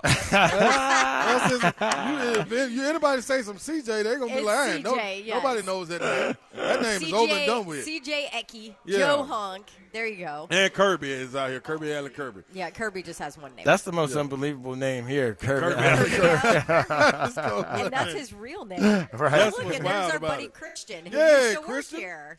Green Hills legend right there. Yeah. And who's on the phone? Oh, yeah. We got the one and only. Hey, before we get Moonshine in here, though, man, Zeph, can you set him up and bring him in the right way so we can kind of get this out the way for him? Since you have Moonshine. Oh, yeah, let's yeah. Oh, come on now. Yeah, I mean, like, this is my guy. I love him to death. Hey. Yeah, like, but guess what, though, Mark Mariani? We get to get it over with, though. Like, you know what I mean? Yeah, you're right. Does that mean does he get Baby Shark because he don't win, or he does win? He gets his Wait, water I pick. thought he went Montana. Yeah, that was on the back end of it. He picked Dallas over Buffalo. Okay. Why? Hey, my Dawn. bad. Yes. The Grizz ended up not being underdog. The line moved to -1.5 right before the game, so I couldn't pick the Grizz, so it wouldn't have mattered. But I do love getting that out of the way. I didn't know I was going to be on these beautiful airwaves with one of the greatest Titans of all time. Keith Bullock, what's up, bro? Hey, me and you both. What's up, brother? Hey, you get all your Christmas shopping Brent Doherty's out. And Brent Doherty's out, and Slay's on the ones and twos, and you got that intro music to start the segment. I'm like, what are we? This is what I'm talking about. This is what I needed during the holiday season, baby. It's a wild Friday Mark party. brings the energy. Hey, before we jump into anything else, we have to talk about Missoula, Montana. First of all, I will preface it with this. I don't know how people live there because it is. I was walking around. It's like 20 degrees, and everyone's like, "Oh my gosh, the weather's going to be amazing for your game! Like you're so lucky. It's not going to be bad at all." And I'm like, "It's 20 degrees. It's still cold." That's what I was about to say. You got a great weather day. I mean, I knew though. I knew when the sun went down and that second half kickoff started. I knew it was about to get cold up in there. But, it got you there. Let me say this, though. One of the coolest environments I've ever been in, and I've been doing this for a long time, and it was absolutely amazing. Oh, don't you get me fired up like that. I know. I've been out here just talking about it for years, and my worlds collided this week with you on the sidelines. I'll tell you what, man. Thank you for validating me as still a crazy person, but at least I spit some truth every once in a while, man. That's just it's a special place, man. And I'll tell you what, it's hard to win up in there, and we got 2 overtime wins in a row, and we're going to the national championship game. So are you going with Montana to Frisco? Boys. Oh, what do you think? Absolutely. Of course, you ain't missing that. Oh man. I will also say this: Mark Mariani is an absolute legend in that town. That's why he can't miss that game. A legend. Anybody I told that I knew you just because they were like, what do you think about the atmosphere? I'm like, well, my friend Mark Mariani told me that. And before I could even finish my sentence, oh, Mark, we love Mark. That's our guy. I'm like, yes, Hall of Famer, man. Mark Mariani. They're drinking the Kool-Aid, man. No, they're not drinking. And then Coach Haug, who was also your coach, who came back, who got a little emotional at the end of that game, by the way, which was kind of weird because he's not an overly emotional guy, right? But he even gave you a shout-out at the post-game part. Tell Mark hi for me. I know, man. It's a crazy play. That's what happens when you got that small-town vibe. I told you, man, once the game started, everything closes, all the cars stop running. It's like a ghost town because everyone's dialed in. But, see, you have a little success there, people take care of you. But that's a special place, man. I'm born and raised there, and so the University of Montana was my dream school and was really my Super Bowl. So it was pretty epic to be there, and I'm so glad you got to see it. It was a special night there. Unreal. I mean, you saw the greatest game of all time. So. Oh, it was so cool. Like, by far the coolest that I've worked. So it was good. So thanks for giving me some credibility as I walked in the door. They were like, oh, you're I got okay. you. I Mark. got you. Yeah, I exactly. All right, good stuff. By the way, I did give Coach Hauk a little crap for not putting you on scholarship until your senior year. Good. Wow. He deserves it, man. He deserves it. I needed you there. See, you came hot. You came armed and ready to shoot some bullets. I like that. And I said it I was very subtle. I was like, yeah, he tells a great story on our radio show about how he's in his press conference and, the reporters are like, yeah, you're a former walk-on, blah, blah, blah. And he was like, nope, not former. I'm still a walk-on. And I was like, because the coaching staff hadn't given him a scholarship. He was like, Coach Hauk was like, yeah, that was me. Hey, Mark. Yeah. So let me that's interesting. I didn't know that you didn't get a scholarship until your senior year. So what was the process? What was your mindset like going into your senior year and then eventually making it to the NFL? Because I'm sure, like, first things first, man, I got a scholarship. Let's do this. And then within a year, you're on an NFL roster. Yeah, that was a quick turnover. Well, I'll keep it brief, just because it's a longer story. But basically, being at walk-on, man, and I was actually a non-preferred walk-on, and I felt like they were disrespecting or shafting or whatever. I felt like they were doing me wrong the whole time, and so that little chip on my shoulder just motivated me every step of the way. Like, I mean, without that chip, I wouldn't have been where I was. So even after I got my scholarship, I didn't even care because I was so mad at everybody else the whole time that I just felt like every day when I walked in the facility, every single morning for winter workouts, whatever it was, that I had to prove myself every single time just because I was just like the stepchild in the building. And it was just a funny relationship, man. But without that drive and that mindset, I wouldn't have been where I was today. And then, being drafted in the 7th round, it's not that much different. You're not supposed to make it, really. Not a lot of 7th rounders make the team, a lot of practice squad guys or whatever. But then when I got here, it was the same thing. Like, I didn't have a choice. I couldn't look forward. I had to just one day at a time just grind and got shot out of a cannon as a rookie in the return game, and it was kind of action from there. But just that mindset got me where I was because I couldn't get complacent, or I was just been handed showed the door and handed my my equipment and told to get out of here. So you need to get back there and show some of these guys how to return some punts on this roster. How crazy is that? Like, and I heard one of the assistants online somewhere just talking about Kyle Phillips and the mental part of it. He'll never need to get back there again. Yeah, the mental part of it. He was struggling with it. It's definitely tough. I'm over here talking crap, but like you didn't do it. No, I didn't do it. Yeah. But I definitely would cuss out my teammate when he dropped the punt. Yeah. Hey, listen, I got there. There's a lot of guys. I knew my role, right? I'm not. I'm not shy or I'm not naive about that. I knew my role, and my role was I had a couple screws loose, so my job was to not turn the ball over. The number one goal as a punt returner is to hand the ball to the offense. That's your job. If you can get a first down after that, make the first man miss, all those things. But you got to secure the ball and you got to catch the ball. And it's your job to be the cruise director when the ball's on the ground or when there's a shank or when there's stuff going on. And So what the thing is every year in training camp, guys would come in that were faster and quicker. And, I wasn't that creative necessarily in the sense of like jumping around Dante Hall type stuff. I was just a straight line guy, but everybody would come in and push me for that job. But the bottom line is when that ball is falling out of the sky, it feels like it's in slow motion. And you got guys like Keith Bullock who are only getting bigger and faster in this world of NFL. They're paid to take your head off, and it's an interesting thing the last 20 feet when that ball is dropping out of the sky. And that's what makes it difficult, man. And catching balls in swirling wind and in Soldier Field, it's just like, wow. It's a whole knuckleballs, and they're putting all types of twists and all that stuff. Yeah, it's different. Yeah, and you got to stay focused. And, Kyle's deal was putting them on the ground, and then Garrar was Garrar, the ball is on the ground. The guy grabs his arm, but you got to it's your job to cruise people away. Anyway, we're kind of everybody's taking their turn making mistakes here, but the punt return game has to be something that is not it doesn't have to be you don't have to score a touchdown and have a big play every time, but it can't be a liability. It can't cost you a football game when it comes down to it. You're still a special teams guy. You have a job, and that is to give the ball to your offense, and that is it, man. So the fact that we even have a fear of, oh, my God, they're punting, who is back there now, is like, come on, man. We got to get the ball. We got to figure it out. So there's got to be an emphasis on it in this offseason. Yep. Man, you look at it now, Mark, and 3 games left in the season. You got something to play for without question. I asked Bully the same question earlier. Like, what is your extra tick, that extra oomph outside of the paycheck, outside of the love for the game?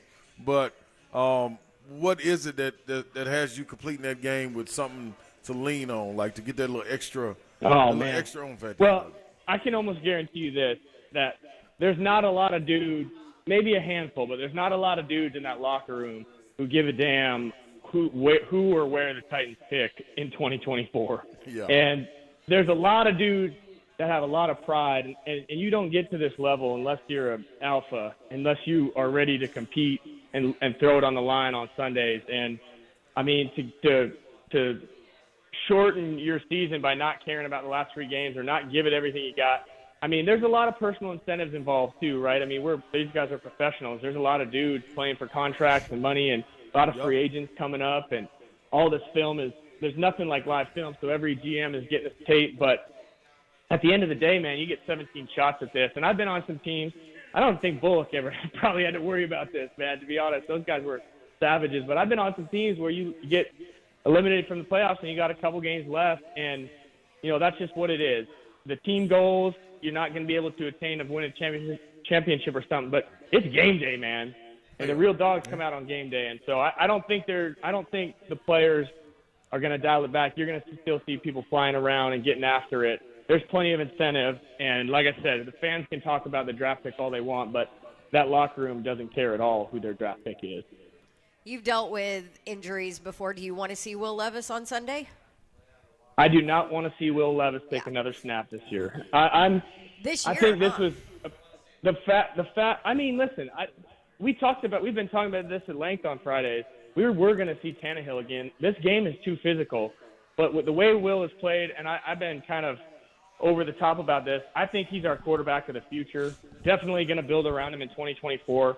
He's out this week. I can pretty much feel that. Vrabel's trying to do the Patriot thing, but my issue is what does he gain by playing the last 2 games, Don, and you hit on this earlier, against one of the worst offensive lines we've ever seen. Like half the guys, I can't even list off. We started 2 more this week, and it's getting tough to watch. And so what do we have to gain by putting it back there? And, I mean, not that you just throw Tanny out there and say, hey, here you go. Here's a few reps for you. That's what you're doing. Yeah, you take it. You can handle this. Hot potato. That's right. I don't know how that conversation is necessarily going to go, but thank God that MRI is negative, right? And thankfully he's not spending the offseason rehabbing a nasty, ACL or Achilles or whatever with that nasty hit. But my thing is, I've loved what I've seen from Will. He made a couple of mistakes. He seemed like he was holding on the ball on Sunday, but other than that, this is the guy you're going to build around. So I think I just don't see any incentive to put him out there. But who knows? I like the Titans this week. I like to take them, but they just keep letting me down, man. That game on Sunday hurt me, and I think Keith can speak on this more than anyone because he's one of the legends that was dealing with the transition and coming out to Nashville. But to lose at home in those blue jerseys to the freaking Texans, they could have shut the story up once and for all. Loss, man. I wanted to post my Bud Adams double bird salute picture on social media. Yeah. You know about that, Dude, Mark? We didn't. Yeah, we didn't see Bud often, but anytime we were playing the Texans, he was in Nashville, and he came into the locker room, man. Yeah, Texans in Buffalo. Exactly, and he was always salty, and he didn't care about much else except for he wanted to beat the Texans. And then we roll out the blue jerseys, we roll out Billy White Shoes Johnson, and then we go and lose to the Texans at home. I mean, that was that hurt me. So I'm not picking the Titans anymore, and they're salty. They're on my naughty list. John Robinson's on my naughty list. There's a lot of people on my damn naughty list. You can't even can't even doze off during the Titans game because the Titans will be winning, and then you wake up 5 minutes later. It's like, yo, what happened? What did I miss? Win or lose. Hey, and here's the other thing the Titans love to do. Nick Folk's been like our most consistent guy, and then the last 2 weeks he's missing extra points. And I'm going, wait a second, who can we count on right now? It's like we go up 14-0 with 13 minutes left in the second quarter. I'm thinking, dang, I'm going to go to Broadway before at halftime. We're going to be blowing these guys out. I might not even make the second half.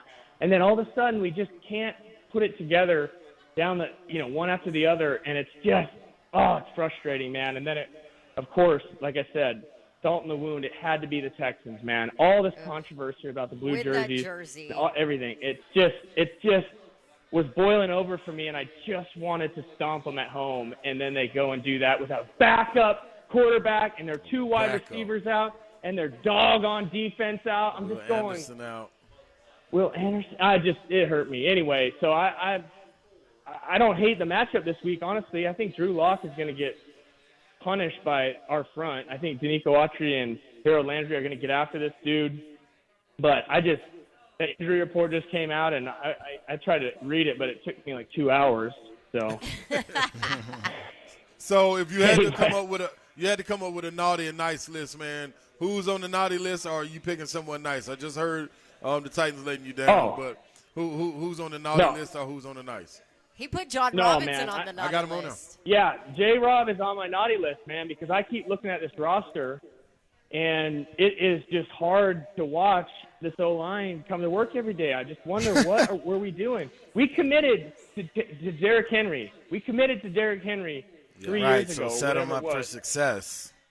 That's right. And when you commit to a guy like Derrick, you've got to go, hey, that's going to be the focal point of our offense. We need to build around him, which means we need to build a big physical group of dogs in front of him that are going to take care of business and move some bodies. And we did nothing of the sort, dude. Nothing at all. We returned 0 starters from last year, and so anyway, it's just I keep getting frustrated, and he's probably sitting at home chilling right now. But I keep getting frustrated watching this roster, going, golly, man, the cupboards are bare, and so he's on my naughty list, man. I can't. And then here's what I'll do before I get off. I'll go nice list. And I'll take my blood in the water pick if you guys are ready. Let's get it. Come on, Zelf. Let's go, baby. The Sharks are traveling. Let's go, baby. What you got for us, baby? I got a little something for you, and I'm going to go out there. This game is making the hair on the back of my neck stand up, dude. And those Sharks are traveling to the West Coast this week because there's a big dog game. The Baltimore Ravens versus the San Francisco 49ers, Christmas man. Day. This is the big boy. This is big boy football. And you know what? The Ravens are getting 5.5. I called Lamar this morning. You know what he told me? What'd he say? He said, we don't want him, baby. We don't want him. I like the Ravens to go to San Fran and whoop up on the 49ers, the number 1 defense in the league. versus the number 2 defense in the league, top 5 offenses in the NFL. But here's the deal. Here's what I saw this week that started just getting me fired up is the Ravens feel disrespected, man. Yeah. They got 5.5 points, and they're chirping all week about how this line and the odds makers and everything else.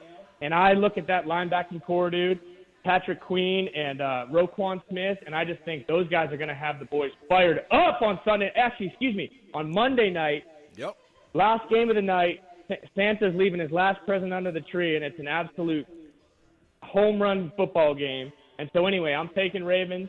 I think they're going to dominate, and I think they're corner dogs, man. They're going to come out, they feel disrespected, and they're going to put it to the 49ers. I hate the Ravens. I could never pick the Ravens. Man, I like Hey, them. look. Hey, I'm telling you, that defense is so fast. I think they're. I don't know, man. I love those. I love 49ers weapons, but the Ravens defense is so fast and they get after you. And I'm telling you, they're angry. I've been watching all the stuff coming out of Baltimore week. They are angry about this line. They're going all the way across the country, and the Sharks are going with them, hunting in the Bay, man. I don't think it's a bad pick. I just hate the Ravens. They're on the numbers. I think Brock Purdy. always. I think Brock Purdy's going to get sacked 5 times. Hello. There's a player prop bet in That's there one fine. too. I like Okay. this one, man. All right, there you go, Mariani. Our guy, man. Hey. Talk to us. Hey, so Lamar's on my nice list. I wasn't thinking about nice. I wasn't thinking about nice list. I was only thinking about this Titans roster and stuff before I came on. So I had to audible with you guys. But Nothing wrong with anyway, I like listen, it. Titans down the stretch. They're going to be tough. We got to build. We got to get guys out there flying around and making some plays. But it's been hard to watch the last few weeks. No doubt, man. Appreciate Thanks, it, Mark Moonshine. Mariani at Mark All right, Mariani Mark, Merry 80. Christmas, brother. You know what it is, baby. Hey, Happy holidays. Yeah, Merry Christmas to you guys. Have a great holidays. We'll talk to you soon. All right, big dog. See you, Moonshine. That's Moonshine, Legend. folks. Montana Ravens got them in blood in the water pick +5 going out there. He don't want them. We want something when we come back from here, Babs, right? Yes. I want to chat with Bully about this team. Okay. All right, that's after the break. Let's get it.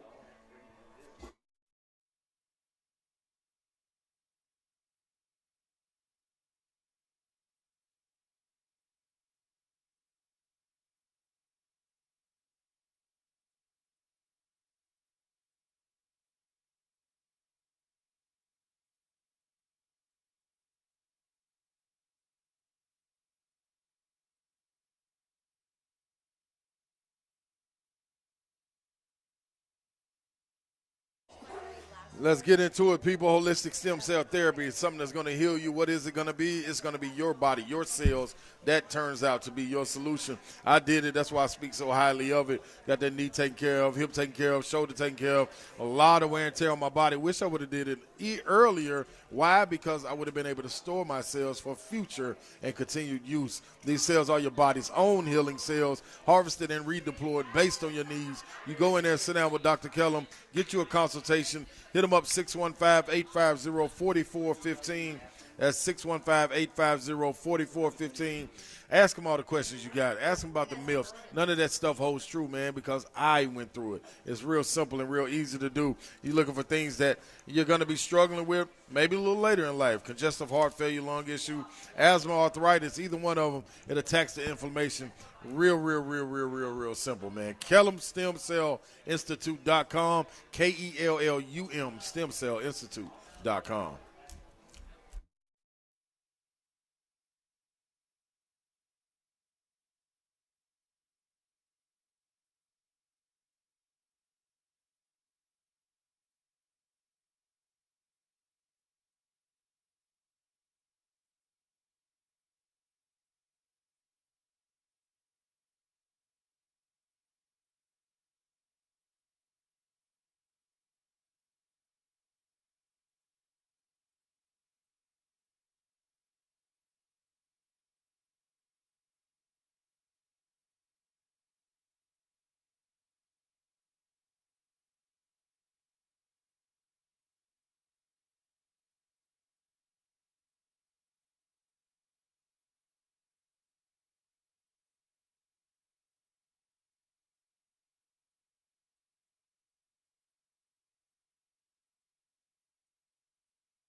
Welcome back into 3HL 1045 The Zone. Locked and loaded on this Good Friday. Trash talking naughty and nice Friday.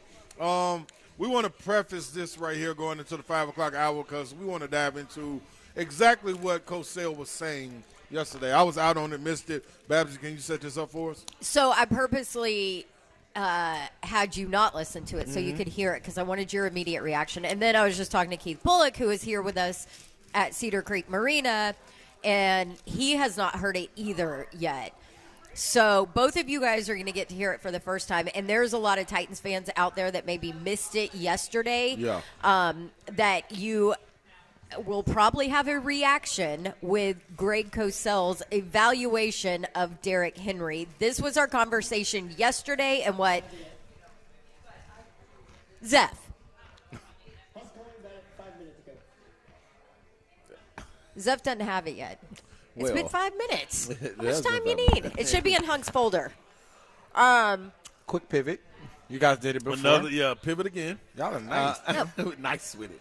Nice with it. You were going to ask, what we going to ask Bully something? I thought we were going to ask Bully something.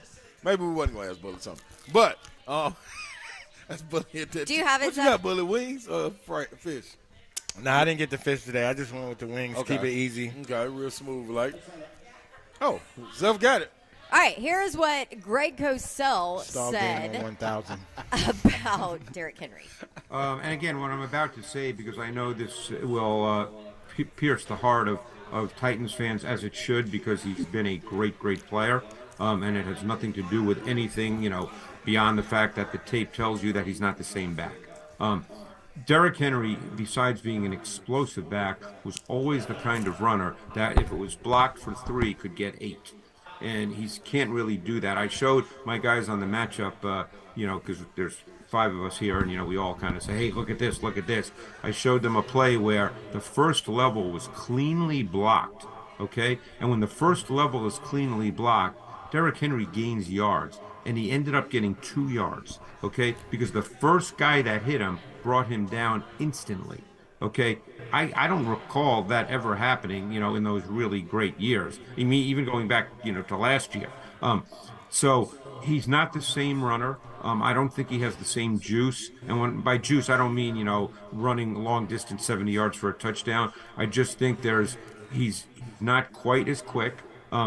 He was never laterally explosive in his movement because he's such a long-legged guy. But as I said, even though he didn't run through people, he was so naturally strong that when people got their hands on him in confined space, he never went down right away. Never.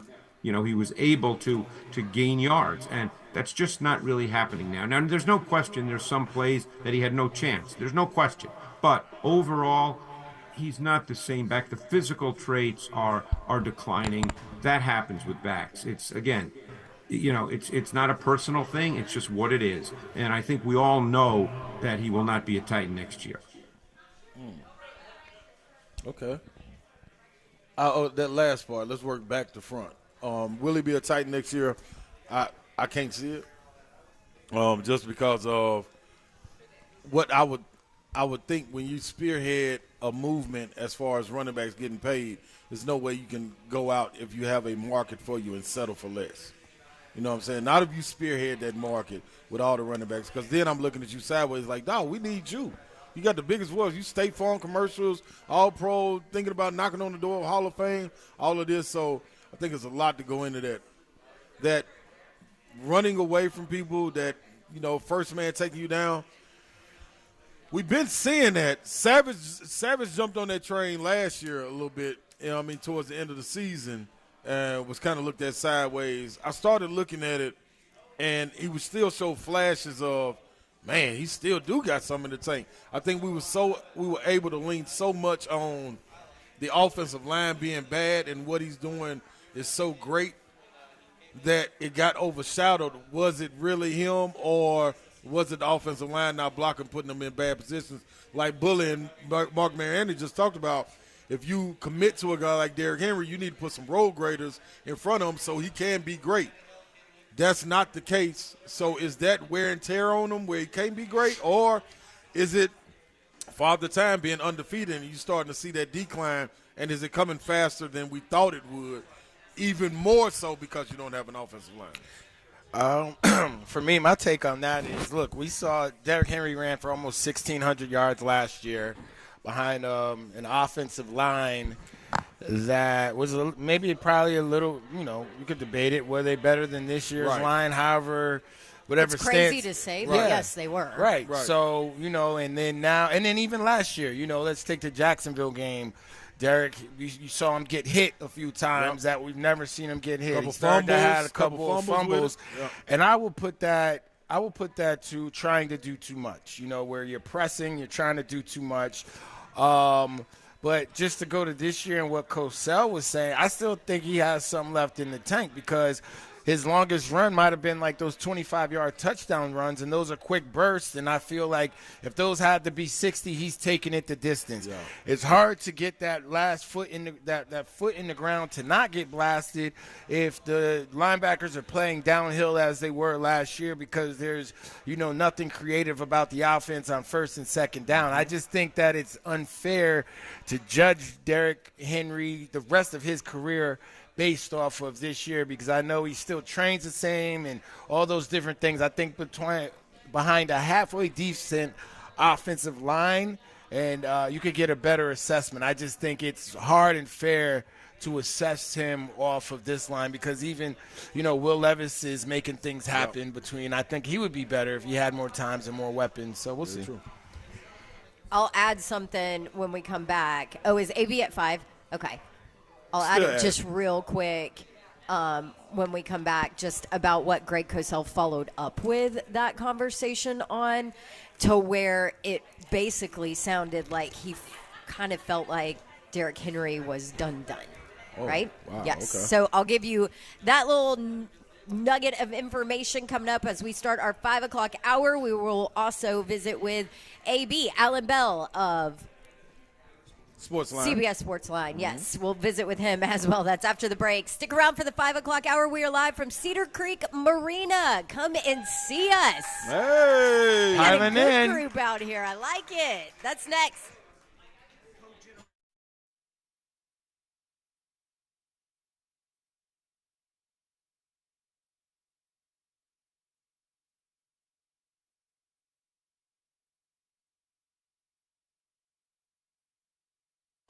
Time to dive into it, man. The winter storms are coming. That's a guarantee. We've already seen one, and I hope everybody is safe from that.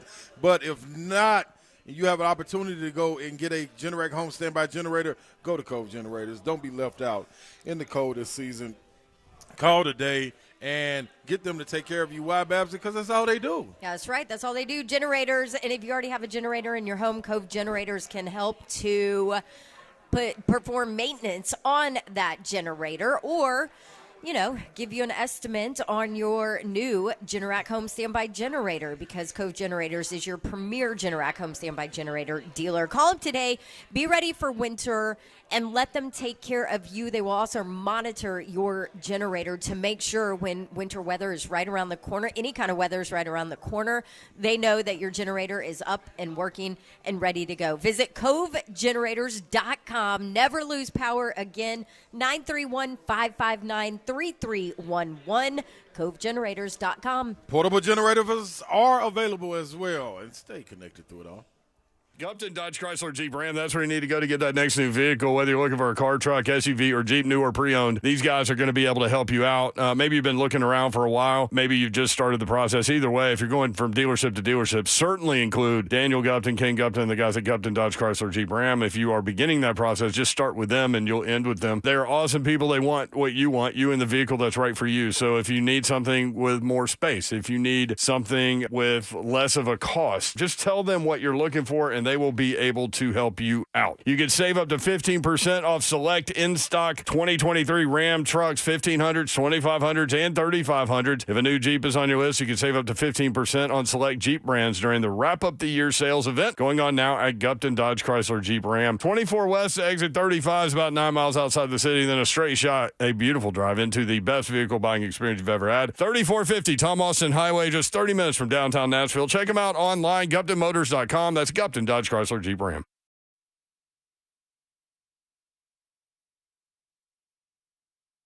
Life is busy. We could all use some extra time in our day, which is exactly why Two Rivers Ford offers mobile service. We'll bring the service to your driveway at no additional charge. Oil changes, brakes, batteries, the certified technicians at Two Rivers will perform basic maintenance on your vehicle wherever you are, so you'll have more time for moments like this. Schedule your mobile service appointment by scanning the QR code or calling Two Rivers Ford today. So this is a small bird, too, for someone right. that's never seen a bobwhite before. It's this little round softball. That's right. Yeah, they're not much bigger than my fist. They've got little legs, but they're a ground-nesting, ground-dwelling bird. If they never have to fly in their life, they wouldn't. Right? They just do that to get away from hawks and owls for the most part, or hunters. What they need is largely herbaceous plant communities. Right? So they need wildflowers. They need a small proportion of grasses. I don't need vast grasslands, right? I need stuff that most people would call weeds. Those are providing good brood cover, good nesting cover, a lot of insects, right? That's what chicks need to develop early. Bridgestone Firestone is a quail focus or focal area. So tell us a little bit why. Yeah, it's largely because there are very few places that have wild quail in the state of Tennessee anymore. And there's dozens of different factors that lead into that, right? Everybody wants to jump right to predators, but it's a habitat issue, right? Mm-hmm. It's a landscape change, whether we're talking about development or whether we're talking about fire not being on the landscape anymore, or fields and young forests progressing into closed canopy forest, right? So the farm, just by nature of it being an open landscape that's been maintained that way, has held on to some birds. And compared to most other places in the state, we're one of the very few. On top of that, the potential for growing that population, it's higher here than just about anywhere else.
Good evening from the Scoreboard Bar and Grill at Cedar Creek Marina. I'm Joe Hunk. Yes, if you have any potential of playing in the NFL, this weekend may be your opportunity for the Titans. Because so far we have learned that SMB, as well as Kayvon Wallace, Jack Gibbons, Luke Gifford, Kyle Phillips, Big Jeff, and TK McClendon are all out. In fact, Amani Hooker has also been named as out, and he has been added to the IR, where his season is officially done. The Titans have moved up Marlon Davidson from the practice squad to take his spot. Also, players that are questionable do include quarterback Will Levis, not saying that he won't play, but just saying he is listed as questionable, as is 2 offensive linemen that start for the team, Daniel Brunskill and Aaron Brewer. So it should be very fun on Sunday. For all your foundation repair and waterproofing needs, you need to visit USSTN.com. Breaking news at once on your home for the Vols, the flagship station for your Tennessee Titans, as well as home to 3HL. This is 104.5 The Zone.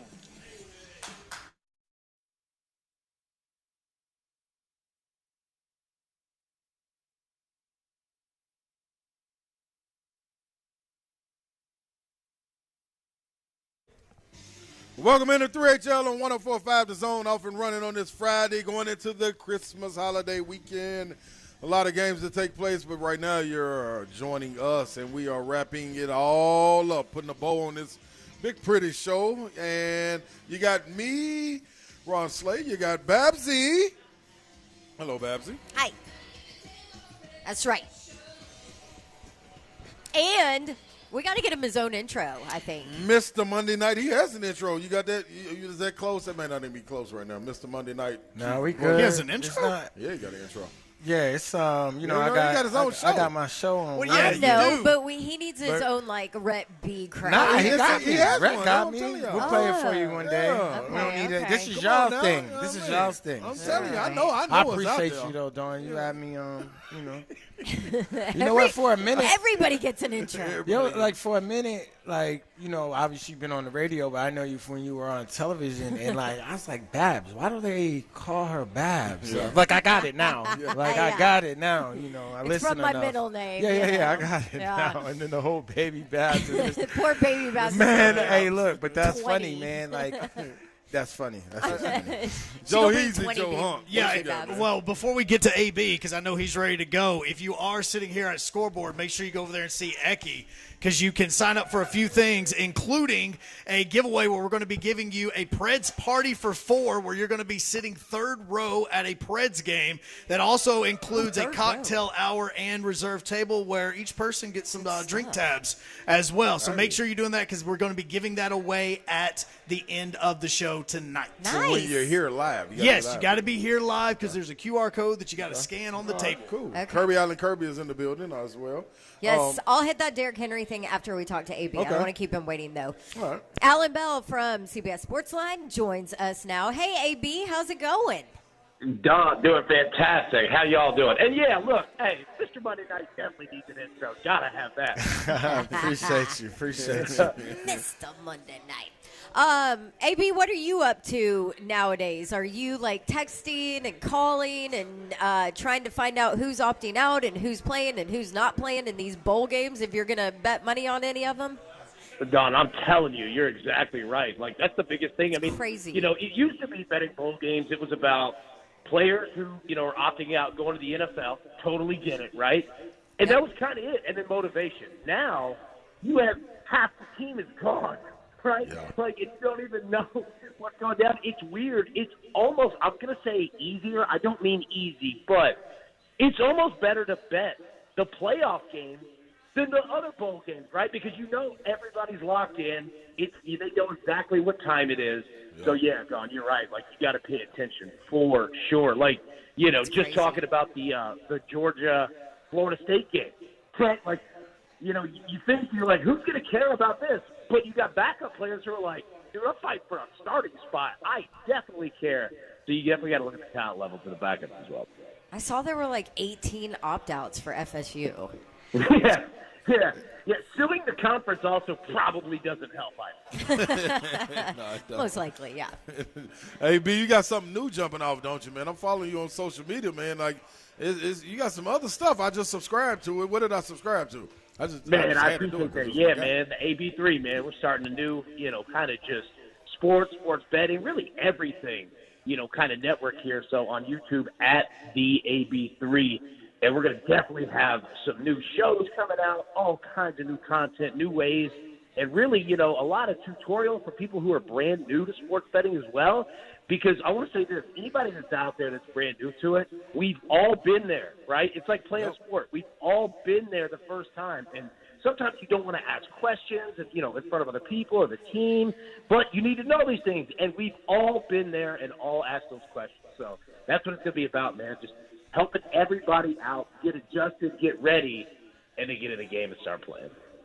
That sounds something like I need because I'm not an avid gambler, but I do listen to the parlays, and I feel like I need to get in on some of that action.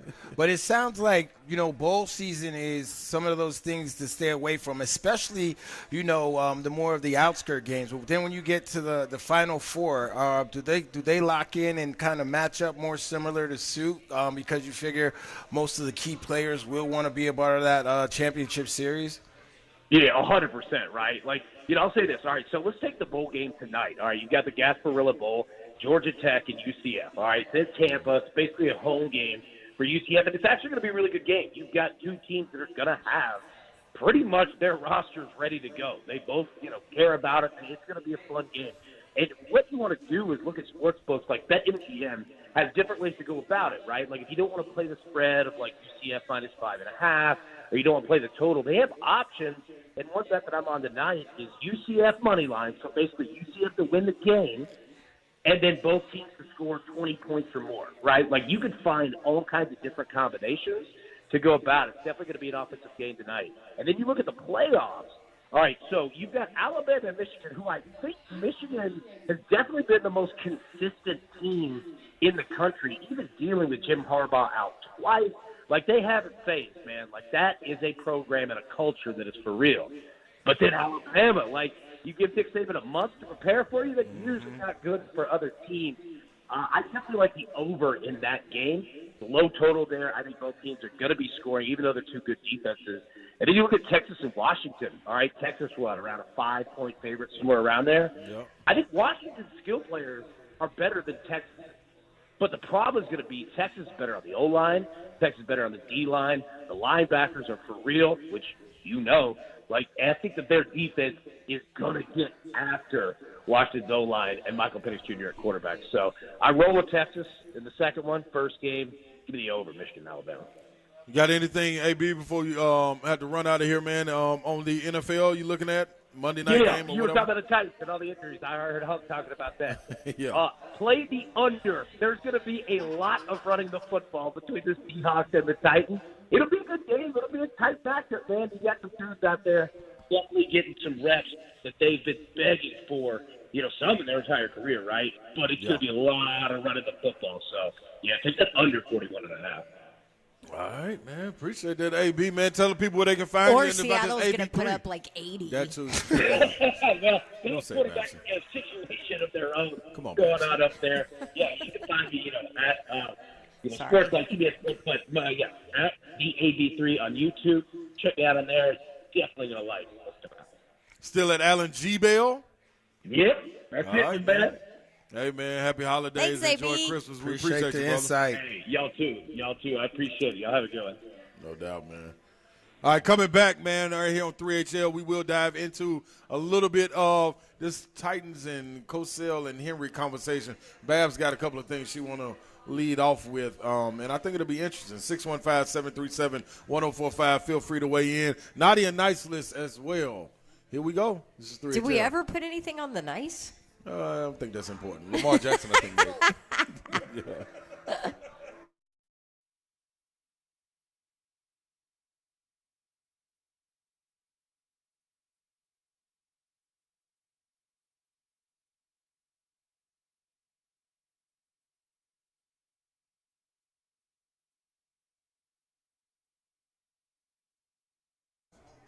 All right, maybe you are not done with your holiday shopping yet, and you would like to get somebody something fabulous. How about an custom closet from Artisan Custom Closets, or any kind of organization from Artisan Custom Closets?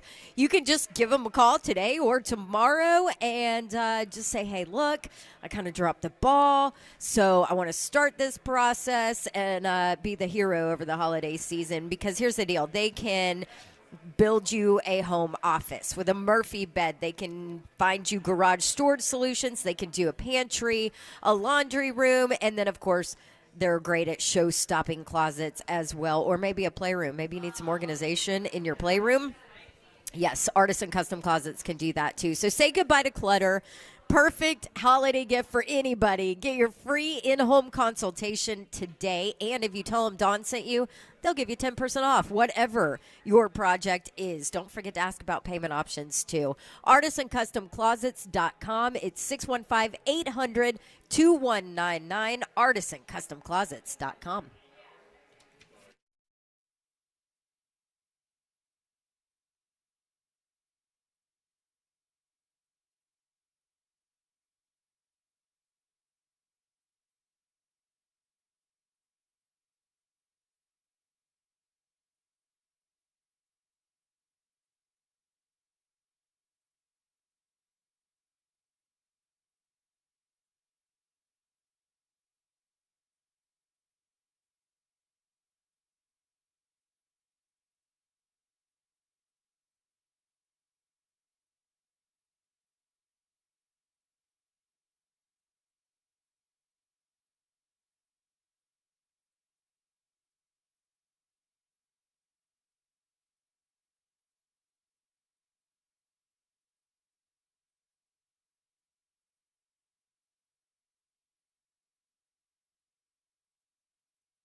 Schwartz, boom.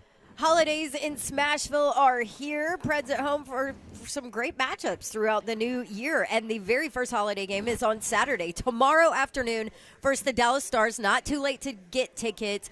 December 23rd. This is a great gift. Maybe you need a little extra stocking stuffer. Maybe you just need, to make sure that your family gets out of the house and has a good time. December 27th. The Preds play the Carolina Hurricanes. January 2nd, the Chicago Blackhawks. So you've got some great options for things to do with family and friends during the holiday break. Go ahead and get your tickets today. Smashville is awesome. Everybody loves going to a Preds game. NashvillePredators.com/tickets.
Welcome back into 3HL right here on 104.5 The Zone, man. Getting closer and closer to that time where Santa's coming down the tree. Hope everybody got your stuff in order, because a player like me, I already got Yo, relax. We won't let you know what's going on behind the scenes here. We won't get you. Yo, he's coming back. Yo, he's coming back from the break like he got his life figured out. Yeah. He just figured out the rest of his Christmas list. Oh my God. That's what's going on. Bully, I'm telling you, dog. Hey, boy, welcome to it, y'all. Hey, what did you order real quick, Bully, that I'm snacking on, because they are good? Those are fire. Those are the Oreo churros. Oh, yeah, I'm going to let me. Yeah, go ahead. That last one is yours. Let me set this up so Babs can talk. You know go ahead and set that. Yeah, we left off with comments that Cosell made about Derrick Henry saying over and not looking like he's been able to hit that mark as far as being able to break tackles. He would turn a 3-yard run into an 8-yard run easily. Not being able to see that anymore. So do we want to play this clip just to remind everybody? No, I actually have. So give it to us, Babs. So you just paraphrased everything Cosell said in the first part of it, and then the follow-up was basically about the future for Derrick Henry and what does that look like, and this was Greg Cosell's response to that.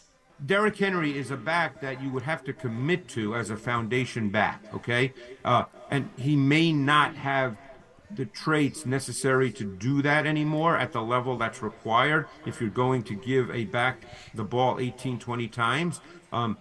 That would be my sense. Maybe I'll be wrong, okay? It wouldn't be the first time, obviously. But the way the league is moving, I'm not sure that a team is going to sign him for a 2 or 3 year deal at meaningful dollars. I mean, it wouldn't surprise me if he gets a 1-year deal at relatively close, to the minimum, whatever that is. It's pretty high. And, because, like I said, what is he going to give a team beyond the fact that you've got to give him the ball? And that is the part of what Greg Cosell said yesterday that I was kind of like, oh, wow, dang. Well, what I say to that is it's almost like, and I don't know how the running back position goes, but I feel as a professional athlete, you have to always know that there's an end point. So you should always be doing something to bring your game along, to craft your game along for longevity. Right. Like towards the end of my career, I benefited because I was a safety. You know what I mean? So then the league started moving towards passing. I felt like, this would have been perfect. You see pitchers develop another pitch. A basketball player develop a fadeaway jump. You got to add to your game. So what I say to Derrick Henry has to decide what he wants. I feel that his time of being a focal back is completely done, 1,000%. But he could still help a team. He could still help a team in that green zone, that red beyond the 40 going in. Like, he's still a threat. If you have a passing attack, if he's on a team with a passing attack and he's like a third option or maybe even a fourth option, but Derrick Henry in the backfield, and you mentioned the boxes have been lighter. I think you said it was a 6% this year as opposed to other years. So I just think with a better offensive line and a better scheme for him not to be the focal back, but he could be the number 2 in an offense where, it's going to be the Henry package. There's a package for him, but I also feel, to what I said, I don't feel that Derrick has done enough within his career to develop himself in the passing game. And other than, like, I guess what Cosell said, he showed some nifty catches, a couple weeks ago, but he still also has a case of the dropsy. So. Yeah, and I know that's been a focus for him like a couple of off seasons in a row now is work on his hands, work you just on can't catch passes. Yeah.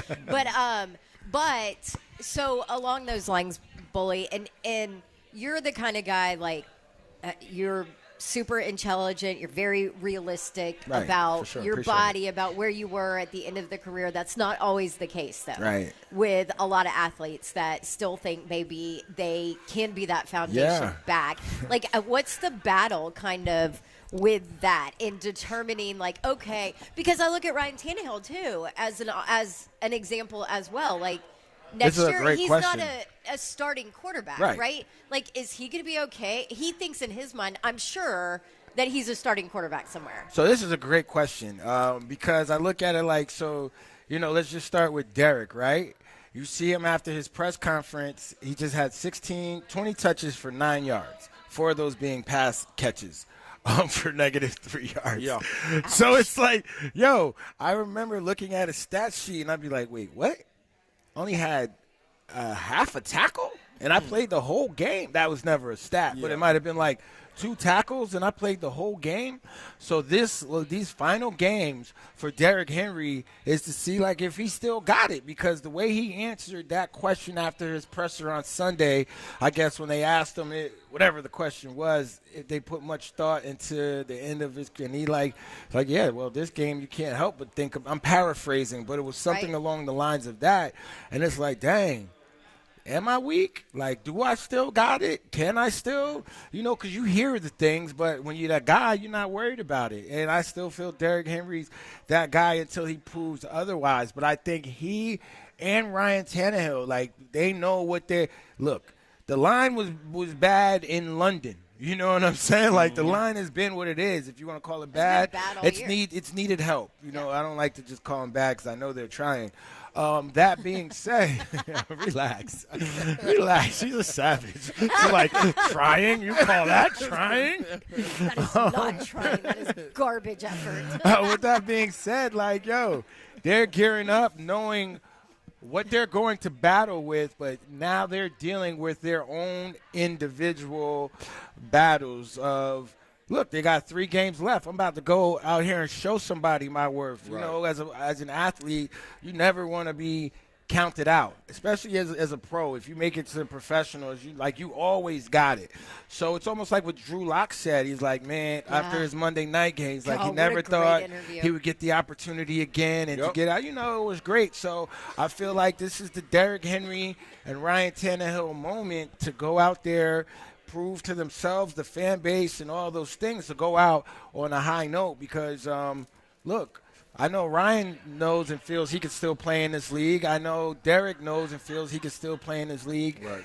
Ain't nobody trying to hear all that naysayer stuff. But at the end of the day, you got to go out there and prove it. So this is what I want to know. Can you be fooled by these last 3 games too? Because you understand, even though you're playing against some teams that are definitely in playoff contention that you're going against, but at some point when the hay's in the barn, yes, everybody's out there playing, but it can look like preseason as well because you're getting guys to audition. So say you go out there and you playing Houston, who's out of they're playing for something right now. Yeah, but when you play them, if they're out of it, Jacksonville, if they're out of it, or if they're in it for sure, do they play to get routines for other guys? And can they be fooled by this offensive line moving people? Bro, I'm not. Honestly, it's all about individual pride at this point. So I'm not concerned about any of those dudes. If I'm Derrick Henry before the game, in the locker room, I'm dapping all those. Let's go, boys. We got it. Let's go. Let's go. And I'm going out how I want to go out. And I need these guys to help me. I'm sure me and Ryan are having our own little, last dance, last kumbaya, whatever it is, because you can see the writing on the wall. Like, I literally remember my last game. Like, I laid my jersey out as I always do, and I was like, damn, dog, this could be my last game. And I just shrugged my shoulders like, oh, well, and just got dressed because I knew for me where I was at. So every athlete, you have that moment if you can see it. So you thought that. Yeah, absolutely. 1,000%. 1,000. I'm like, man, this could. Hey, you remember that old Martin episode? He's like, the last time to get my boogie on before I get married. Time, let me get it on. Like, all the guys, as a man, before you get married, you get your boogie on in the mirror by yourself before you get married. You have that as an athlete, you have like that realization, like, this the dang. And I'm gonna tell you something to add to that, man. I remember my last game in France. I was playing, and one of my partners, he was a French guy, but he was one of the leaders of the team, a vet like me. He couldn't play in this game, and it was a playoff game. And I'm like, dog, we ain't got no chance of winning this game, dog. And I was just like holding on to hope by a thread, like, man, I hope Michelle, man, I hope he get to play, dog, because, God, I need him out here. And he ended up not being able to play. I was like, well, let me go lace these bad boys up. I'm going out here guns all blazing. Yeah. And what happened, I played so well, I played myself into – this was the last game. Played myself into another contract that I couldn't turn down, so I had to go back the next year. So I was sitting there – I was sitting there like, I'm done. Like, I'm done. But I left it all out there, and I know it was good. And that makes a difference because, it's interesting. That Giants team was 10-6, and I always say – that was my last game because Deshaun Jackson ran that punt back, and we didn't make the playoffs. So if my last year if I was on a playoff team, of course I'm gonna get on another team. I would have got an opportunity to make some plays in the playoffs, but I went out on a good note. I had an interception, give me 21 for my career. I made a play, so I was happy with it. Hey, that last Bud Light I drank after the game was good for me. Hey, that's how it be, though. So I wonder, man, when you're walking away from this, if you're looking at it, and I wonder the gathering of this offensive line, because they hear it. You know what I'm saying? Even with Bullock coming through his last game, him dapping us up, I know it ain't mine. If I'm a young guy, I got to look at the guys that are with me like, hey, y'all, come on, man. Like, they're playing for a job. We sick and tired of hearing this. They've been talking about this all year. But even so, I feel like they go out there every week. But now it's even it's even more. It's like like what Mark said, you can't just lay down. Right. You got to have like a sense of pride. This ain't college. This ain't Little League or high school. You're getting paid real dollars. You get evaluated. Player performance. So if I'm looking at that game too. Right, and if I'm looking at that film and these are the last 3 games of the season and you're just going through the motions, you're easy. You're an easy target. So you're an easy cut. Exactly. So you got to go out there with pride and represent. Absolutely. Well, I tell you this, man. We're doing a lot of representation right now, getting ready to go into the holidays. 615-737-1045. You hear the conversation, how it's going on. Who are you putting on this naughty or nice list, man? Is it King Henry? Is it this offensive line? Is it the coaching staff? Is it J-Rob? Is it general managers? What is it? You got an opportunity to weigh in on the conversation. Hunk, you still got time to come over and sign up, hit the QR code, get a chance to win tickets to Preds. I feel like I feel like I'm in Bridgestone. It does, yeah. We up here.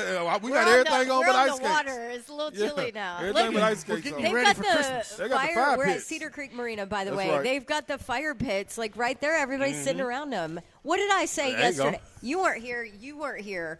What did I say yesterday? I said you better tell Kirby to put me a damn fire pit right here next to me. And there is one at the marina. Where is my fire pit, Kirby? I believe that would be a fire hazard to put that up there and all that meltable stuff. Show's almost over anyway. I know, I made it this long, right? That's a no. Yeah, that's a no. Suck it up, Davenport. It's better if they're warm than we are.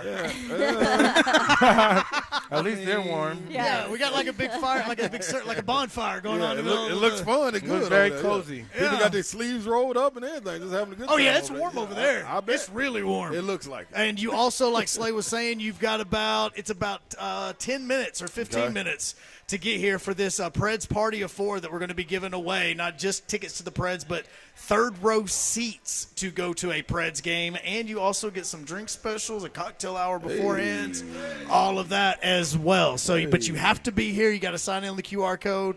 Eki hanging out over there. That's where you can go and get that signed up. All right. Hey, man, another thing, how many people out there are going to Christmas parties? Like, are there Christmas party fouls? Like when you go to a party, get company drunk. Christmas, like So that was gonna be my thing. Like when people, I've never done that, but I know that could be a foul. A lot of people having these company Christmas parties, right? And I'm wondering, like, I would love to hear people call You're that guy. Yeah. Who come back after New Year's not remembering what you did at the company? Who's that guy, dog? Because some of y'all got him out there, and you're man. like, why are they looking at me? Yeah, man. That's hilarious. You got the last segment. It's for you, man. We want to hear from you. The former company I worked for, I will not name them, okay, but they stopped having Christmas parties. Company Christmas parties for that reason. That's awesome. And it was not me, for the record. Yeah, Babs don't get like that. Although I did have a nice karaoke night one night. It's all right. Man, hey, I want to hear Did you them do that stories. here too? Didn't you have a nice karaoke night for us too? No, that's what this is. Oh, that's that one. Okay, never mind. I want to know, like, It where. was regulators. Why didn't we have a Christmas party this year? Like, come on, bosses. Y'all got to get on that, man. Because Babs ruined it with her. Oh, Yes. you did it. Oh, Yes. thanks, Babs. Oh, wow. You were Yes. that person. That's what I was You're that confused. guy. Like, come on, Babsy.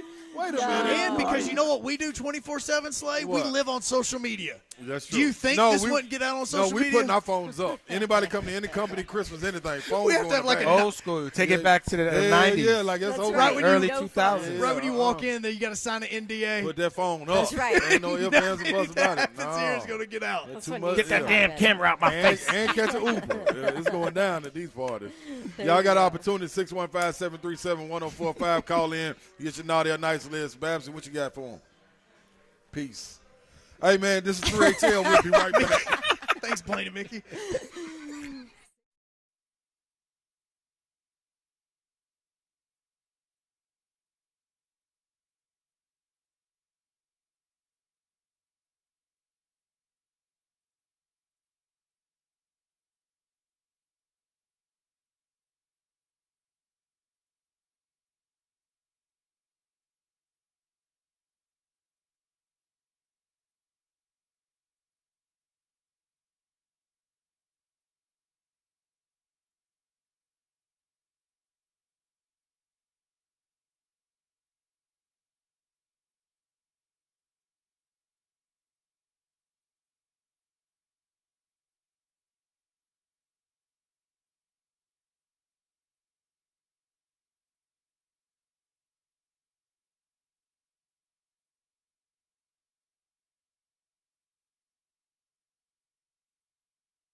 Welcome back into 3HL right here on 104.5 The Zone, man. This is the last segment going into, yes, the Christmas holiday. You got me and Bully closing this thing out. The closers. That's it, man. You got your guys, you know what I mean?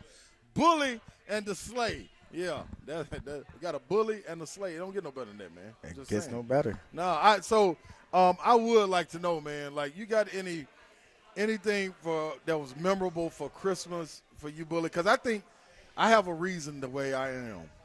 And if you want me to go first, you think? I can. Yeah, you think? Yeah, go ahead. So this is my thinking, y'all. And I did some thinking coming back. I was like, why don't I do get in the Christmas spirit, but I don't necessarily get into the part of the presents. You know what I'm saying? Like I think it comes from us growing up, like not really knowing, you know what I mean, if we were going to get the presents we wanted, if we was going to get presents. Oh, definitely. And it wasn't no problem. Like, I adapt. Like, it is what it is.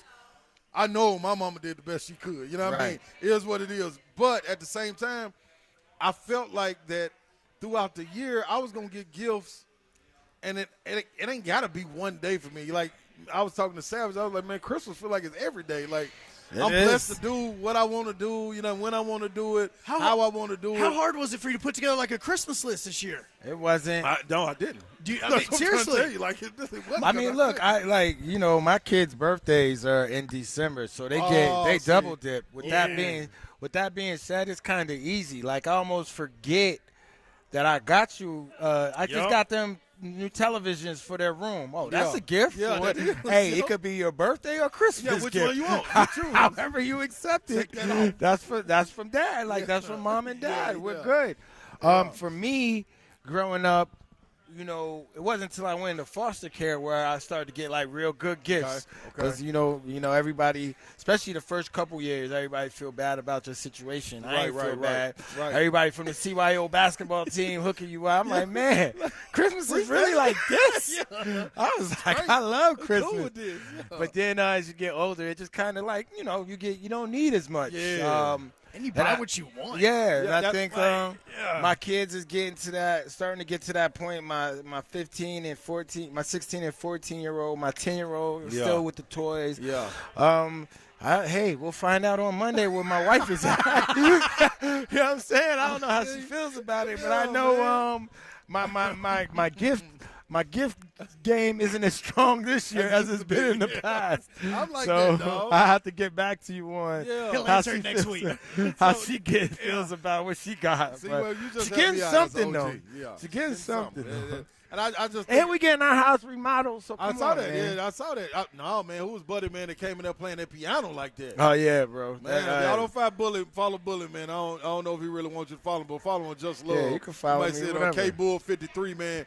Hey, dog. It's a treat, man. First of all, you don't know what Bullock gonna be at, man. He might be in South America getting the beans for the coffee shop. It might be a grand piano being played in the living room or the foyer of the house. He never know, man. Yeah, buddy. So what Slade's talking about, how the home inspector come yesterday and he saw my piano. He's like, do you play? I was like, nah, my wife and kids do. He's like, do you mind if I try her out? I'm like, do your thing. And he played a concert. He played for like a good 5 minutes, and I caught like the last minute on my Instagram story. But yeah, he was Jordan. His name was Jordan. I forget his last name, but shout out to him, man. Yeah, man. So Slay, with obviously you got to be down at the game. You doing the tailgate. So that's the thing. So I had some people hitting me on social media. I'm glad you brought that up. No tailgate this week because of Christmas Eve. Next one will be January 7th. For the Jaguars, but I will be in attendance for the game. I'm going to go down there for So before we get out of here, can I say I'm sorry? Oh, you apologize? I got to apologize for a few people. Anybody that is born on December 25th, I am so sorry. You are screwed. Little baby Jesus. Yeah, outside of that, man, he's good. But I'm sorry. The reason I say it is because CJ's brother is born on Christmas. Oh, wow. So he does the whole double gifts thing. He's in trouble. Yeah, you really don't. I mean, we're going to get you one. Yeah, you got to kind of chalk. It just gets blended in. At some point, it gets blended in. Man. It's part of it, dog. You know what I mean? That's how the cookie crumbles sometimes. What you got, Bob? So he does. You can't really tell with him whether he loves it or not because he's got like his personality. Got a poker face. Yes. Oh yeah.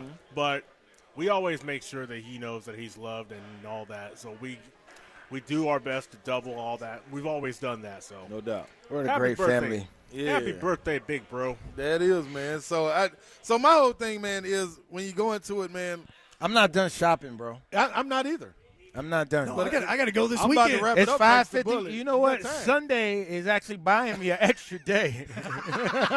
That's how I'm looking at it. You don't fall off anything on Sunday while everybody at the game. Hey, man, I'm a last-minute shopper, bro. I feel like I work best under stress, I don't stress. I like Sunday, that's the only way I can get away from the family because I'll have to work the game. So right when it's over with, as I'm driving back home, that's where I'm stopping and making my purchases, my last-minute purchases. That's too real. That's it. My wife has zero things under the Christmas tree right now because the things that I bought her is at my mom's house, and I still have to get all of her stocking stuff. Hopefully the Titans can get a win. That'll be a nice stocking stuff. Is there a do you know? I need to check out the parlay. I keep calling it parlay with DK Metcalf. I feel like he's gonna have a big day. I'm not saying Seattle will win, but I feel like DK he'll have some plays out there. No SMB, no Monty Hooker. No Kayvon Wallace. They're still playing for something in Seattle. They are. Yes, they are. And they coming off a big win. Huge win. We got a winner. We need to get this away right here. Yep. So we're about to wrap up here from Scoreboard. So what we've been doing is telling you to get signed up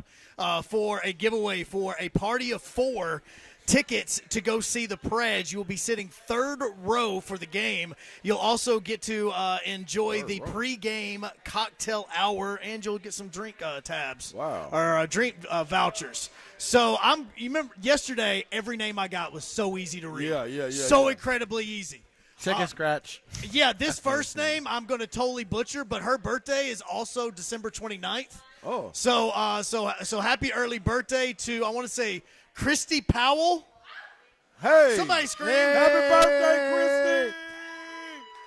She got the martini sweater. So it's going down. Yeah, so she is our winner for the National Preds tickets before we get out of here. Is that all we got? That's the major giveaway that we're giving away right now, as a matter of fact. Well, there you go, man. There you have it. What's our out time, Zeph? You got out that's time actually going to be here in the next 60 seconds, as a matter of fact. Well, let's line that bad boy up, man. We appreciate you all coming out here to Scoreboard. So be my last time of the year. This is it right here. Appreciate y'all having me out, man. Hey, man, you showed out this year, man. Yeah, man. Next year we come back even better. Yeah, man. Y'all go make sure you visit Just Love Coffee, too, as well. You also could have let us know that you were going to be in Madden. I mean, you just let that slide on through. through. You let me know. I appreciate it. I got to go tell my nephew to go get that player card, man. Be back in Madden. I hope they got my ratings right. They got to have them right. You're an 84 right now. What? No, that's just the beginner card. I'll tell you about that. The lowest I ever been was a 9. No, the highest I was a 98 or 97. Oh, they got to build my dog up there. They got to build him up. Well, here it is, man. Y'all make sure you enjoy the holidays. Merry Christmas to all. Enjoy, be safe, love your loved ones. Anybody out there not well off, make sure you get somebody a gift. Older, younger, it does not matter. Spread the love. It's all one thing, man. Make sure you keep the main thing.